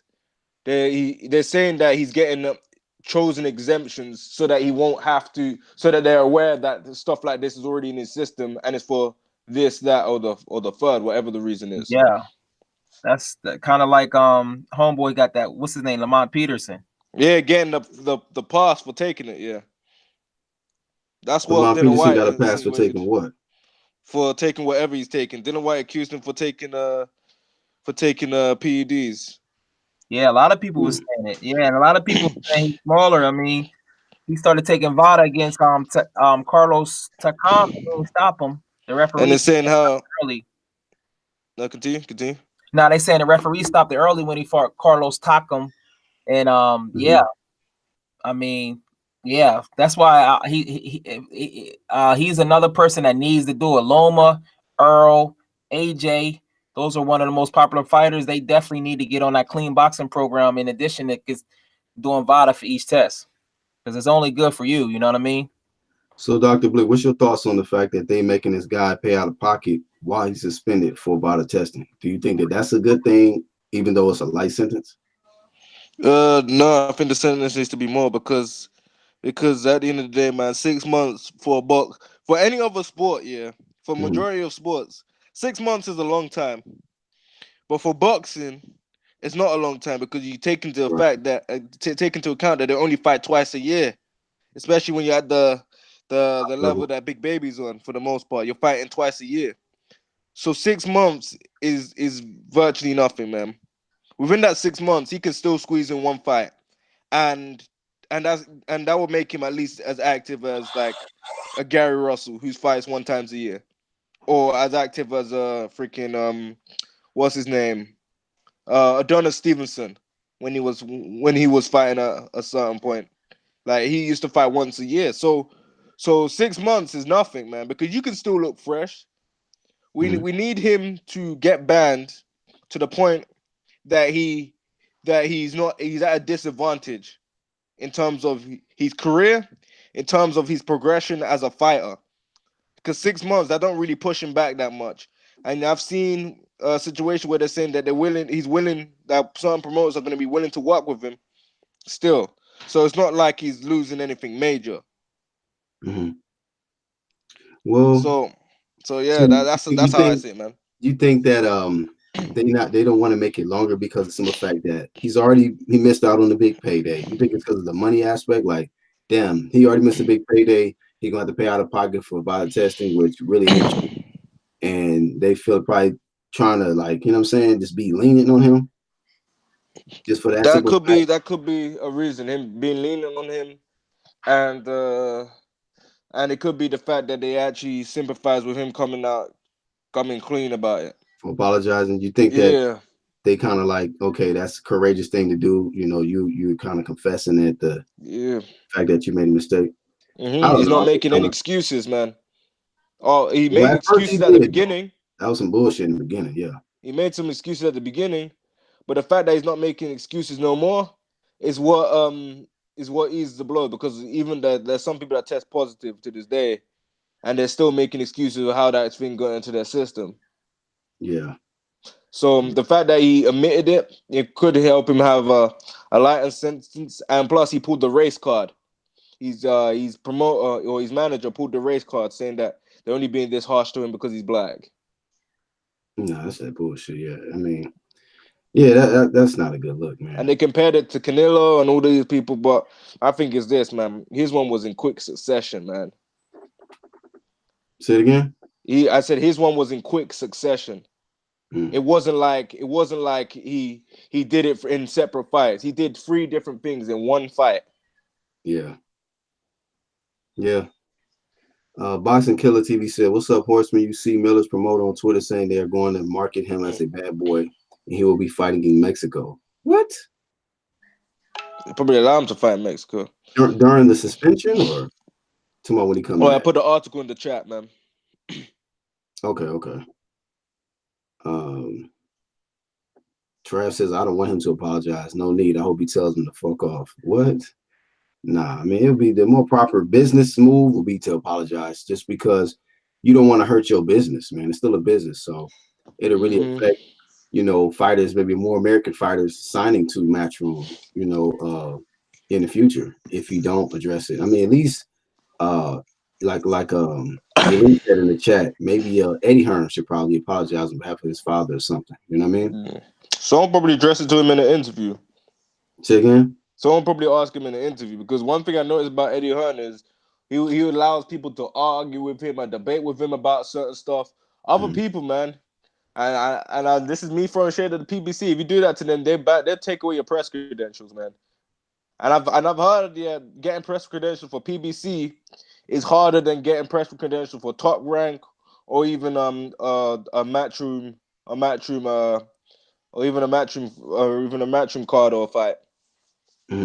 That PBC are super strict about all those stuff, and they're super harsh with their stuff. Like, just look at the way they treat people. Look at how the Charlos say, "I don't do no interviews." They're treating the black media horrible and all that stuff. So all these people you're supporting, man, just think about it, man. You act like they're for you, but some of them aren't really for you like that. Yeah, it's weird, man. Trav says, he can fight Mexico without a U.S. license.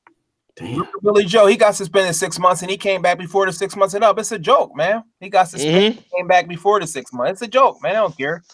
I feel like it kind of ruined Billy Joe's career, man, because he can't really, like, he was in a position of possibly getting his highest payday against Demetrius Andrade, and a potential position for him being in a shot of unification, because him not being able to get down to 160, he's missing out on all the big paydays, all of them. You talking about Jamal?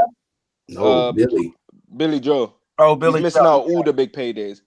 And he stands no chance at 168 if he's fighting there. Exactly. No chance. And he can't make the weight without the PEDs. That's why he moved up to 168. And he probably have Charlo's problems making 168 because Vada got him shook. Shout out to Vada. Hell yeah, man. Got him shook. Got him shook, boy. Nigga, hey, Vada's the real boogeyman. They let these the real boogeyman in the sport. Hey, I wanted to say something to Dr. Blick. I wasn't on there because Black think nobody can beat this nigga in his boxing debate. I just want to let you know you didn't say that. I didn't say you can't. Nigga. I forget what y'all was talking about. You had him, Dr. Blick, but at the end, I don't know what happened. He came back with a shot, and then the table started to turn. Man, I just wanted to let you know. I got robbed, man. I was trying to take a couple of. I was trying to do a Canelo and take some rounds off, man. I was like, yo, he's right though. He was getting it. And Black came back with a body shot and changed the whole thing. Like, what the fuck? Man, you get more action in these debates than you will get in most of these PBC fighters. Oh shit, real talk. I can't like I used to be like for Errol Spence and all these people, man.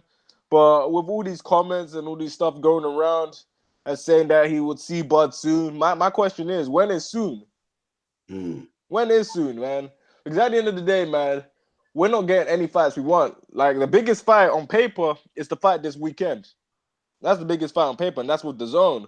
And then you got to factor in, if Taylor gets through Barosnik, we're going to get Regis versus Taylor. And that fight is also going to be on DAZN. 2 or 3 belts, yeah. You're right. So at the end of that 140 tournament, we will get a big fight Battle champion. was asking dumbass questions. And against Hooker. That'd be for 3 belts against Hooker, because Hooker's with DAZN. Yeah, you're right. Yeah, keep in mind as well. Right. Keep in mind as well, yeah. All of this, if you were to count how much you're paying for PBC stuff, man, all of this is gonna be for $20. Yeah. $100 a year. Yeah, I still haven't signed up yet. I gotta see. I said compared to the 70 you're paying for mismatches. Mismatches, straight up, and trash undercards. If Ortiz would have fought AJ, I would have been paid that $100. But I think he's gonna fight Ruiz. Yep, I can't blame AJ on this, man. I can't blame AJ. I think Ruiz gonna get it. I think it's to be fair, Ortiz, man, he better fire. He should fire that promoter.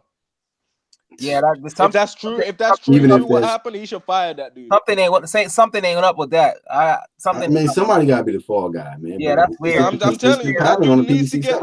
If it's truly his fault, that dude needs to get fired. Yeah, that's setting your company up. You can get sued for that, and you can get out of your contract for stuff like that. Because what he did, he robbed Ortiz from a high payday. Yeah, that's true. He lost that boy lots of money. But I think with the Andy Ruiz, who's with Al Heyman, making a deal with Eddie Hearn for the AJ fight, that's gonna make negotiations that much easier for Wilder versus AJ in the fall. So we'll see. I think Ruiz will get the fight over Michael Hunter.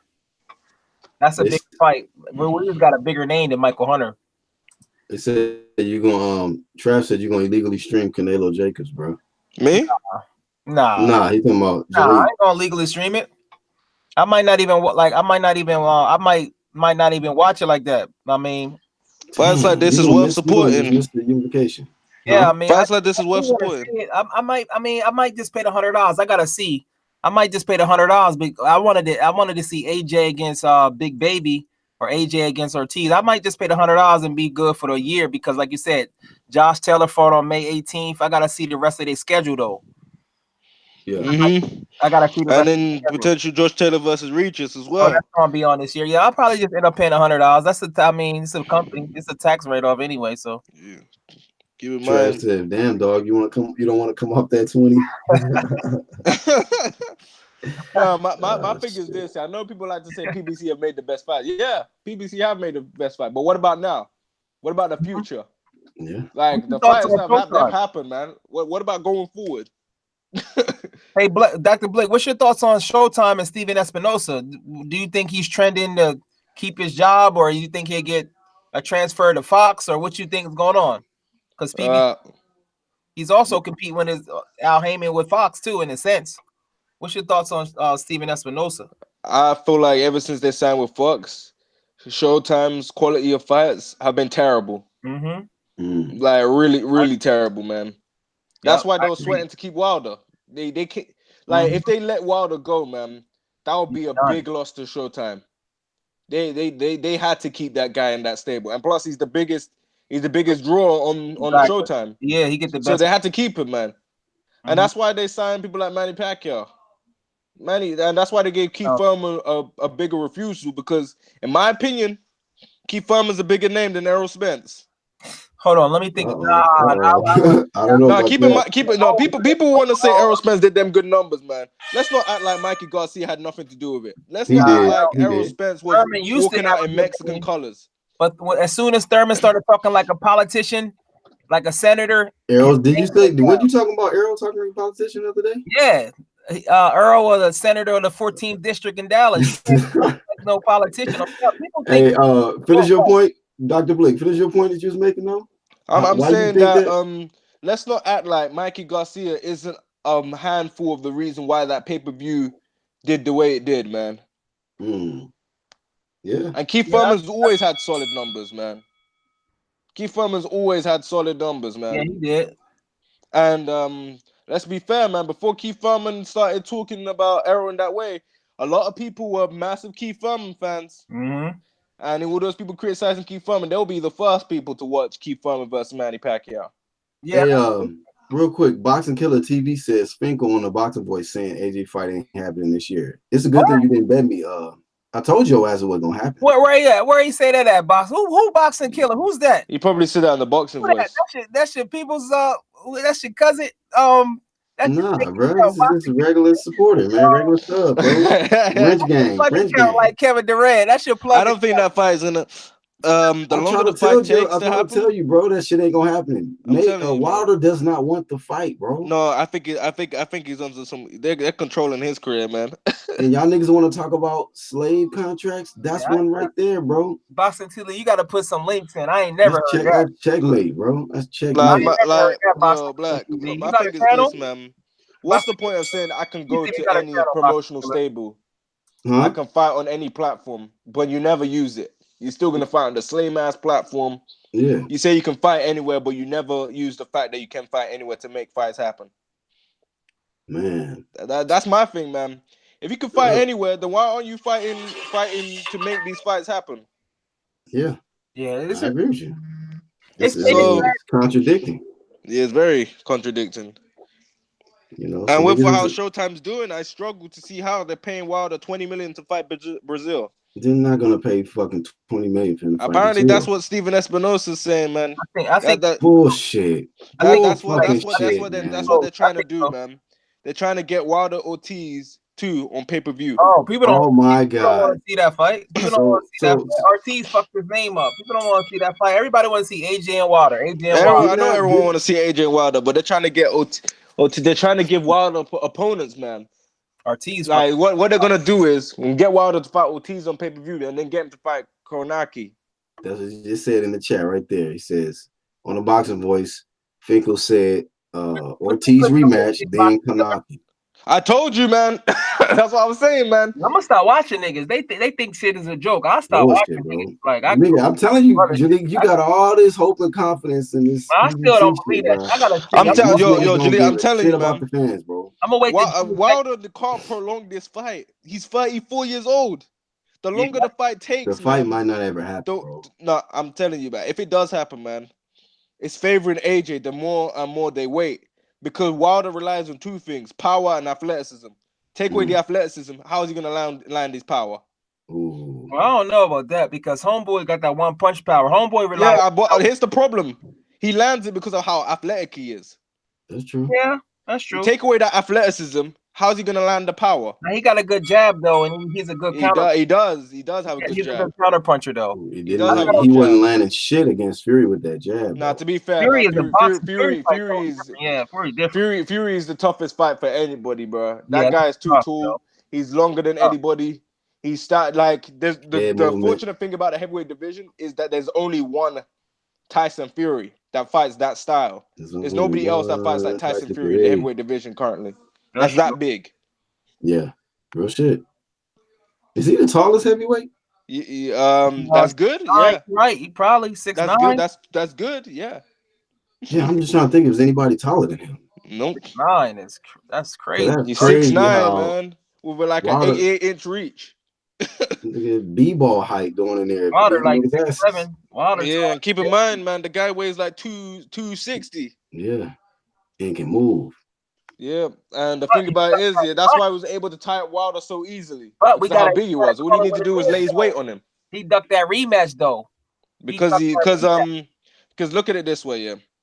He was slick. He was outboxing the crap out of Wilder, yeah, and he still got dropped twice. Mm-hmm. And that second knockdown, he was lucky that he was able to wake up from that second knockdown. He was lucky, man. To wake up from that second knockdown. Imagine training hard, putting all your effort into a fight, yeah, and then the guy still drops you twice, and that guy didn't even look how good he could have looked. Exactly. Look, man, come to him, they said, don't take this fight, man. Your life is on the line. Don't do it. We're going to pay you this money. And he's fighting a guy. Who's he fighting? Yeah, but yet. And plus his wife said to Town Boxing on his channel that she don't want to see him fight Wilder again. Yeah. And his dad said if he was there, he would have thrown in the towel the moment that guy's head smacked that canvas. He messed up his whole momentum, man. Tyson Fury, nobody even talking about it. Nobody's going to see that fight, man. But Tyson Fury's always been like that, man. If you look at his whole career, yeah, he'll fight a big name and then go back to a small ass name that no one cares about. He's always been up and down like that.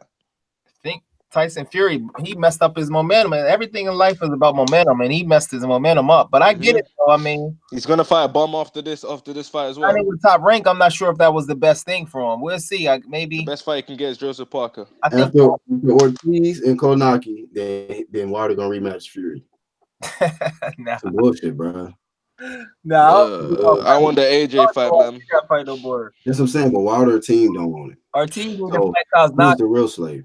Go ahead. What'd you say, Jaleel? Ortiz need to fight Kaznaki and build his name back up. You can't call AJ slave because Eddie Hearn said that AJ said get me Ortiz, and he tried to do that.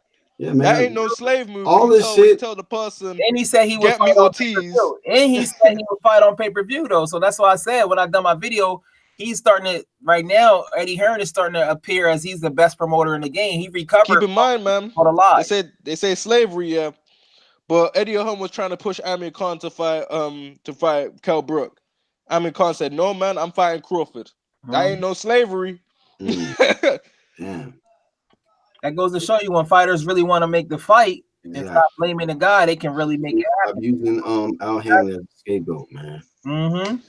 I think it's when it's convenient. Like Al Haymon got all these people in some sort of submission, bro. And same another example as well to freaking put the nail in the coffin is Danny Jacobs said to Eddie Hearn, "Get me Canelo," and he got him Canelo.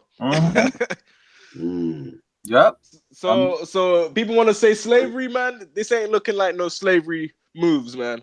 Yeah, man. I'm just saying, facts is facts. Niggas hate the truth, man. Truth is the new hate. Niggas know what it is, bro. Niggas know what it is. That's a good one. Hey, man. Shout out to Simon Shaw. He said Virgil Ortiz Jr. will be the best 140 pounder. I heard about him. I gotta look into him, man. I heard about him because I was on his. What does he fight at? 140 on the zone. I haven't seen him at all, to be honest. The zone got that smoke, man. They got Haney as well. Haney versus Ryan Garcia gonna be a big fight if they build it the right way. Yeah, I heard. IOTBA, shout out to IOTBA Boxing. He put it on his Instagram that he must be from Texas or something. Jaleel. Yeah. Haney versus Ryan Garcia gonna be a big fight in the future. Yeah. That's gonna be. And they fought each other in the amateurs and they were beating each other back and forth. Oh wow. Haney apparently they fought each other like 3 times. I think Haney got 2 wins and Ryan got 1. So they could build that fight, man. The top prospects to me, I got Jaron Ennis number 1, and then I got maybe Shakira Stevenson and Teofimo tied, and then I got Devin Haney number 4 as far as the top 4 prospects. But Jaron Ennis is clearing the Haney might have to go up. He's fighting for a world title soon, potentially. Yeah. Against Campbell for the WBC strap. Yep. But that's one of the major reasons why he signed. But I don't see when is that going to happen because he's fighting on May 25th on Usyk's undercard. But the WBC going to wait till that fight is over and then they're going to announce Luke Campbell versus Eddie. I mean, probably the one thing I noticed about Eddie Hearn fighters, and Eddie Hearn likes to keep his fighters active. So Haney's going to get a lot of fights, man, in quick succession. He's going to get a lot of fights, man, especially if he blows this guy out or he doesn't receive any like punishment from the fight. He's gonna keep Haney really active. That's one thing I give Top Rank and the Zone credit. PBC, they kind of spoiled, so that none of them are looking to be active like that.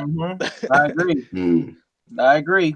Which does not benefit the boxing fans. These niggas rather be in the audience with their choke chains and anklets and chilling and drinking. Yeah, Devin Haney is an example of taking your career in your own hand and maximizing your dollars. That was a good example. So shout out to Devin Haney and waiting. Sometimes you gotta wait before you sign a deal because I'm sure he's been offered deals with PBC, ESPN, I'm sure, but now he feel like this is the best time and he maximizes dollars and now is a good time to sign that deal and have a belt. But the only thing is we will want to see him versus Lomachenko and we will want to see him versus Teofimo Lopez at 135. So that's gonna be the bummer right there. That's the only thing about that one. But we'll see what we'll see how that plays out. Yeah.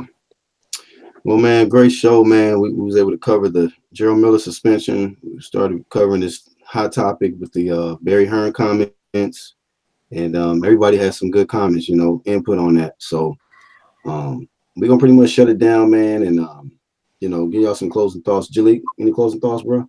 Yeah, man. Shout out to you. You know what I'm saying? Shout out to you. We gonna battle once and for all. I gotta let you know I'm not to be fucked with on this battle thing. I appreciate you for having me on there with differences of opinions. And shout out to everybody in the chat. And and shout out to Dr. Blick, man. And shout out to everybody in the chat, man. Appreciate y'all. Dr. Blick, man. Closing thoughts, bro. Yeah, I agree with what you guys were saying about the Barry Hearn comments and your point of views. And yeah, at the end of the day, man, a lot of these fighters are slaveries, man, are in some slave deals, and they're tied down to certain deals that they don't really have the ability to get out from. But yeah, that's what I got to say on that, man. No doubt. Yeah, man. So appreciate everybody that tuned in. Make sure if y'all new to the channel, subscribe, hit the bell, and smash the like button on your way out. And y'all just stay tuned. Make sure, you guys stay tuned for more content to come. And big salute to the UGC Click. Y'all go to my homepage, hit the channels tab, and y'all go subscribe to everybody that's on that tab right there, man. That's my brothers from the UGC Click. And we'll be back with some more stuff, man. We might do a live stream later on today. So y'all be looking out for that. But I appreciate everybody that tuned in. UGC, we out. Peace.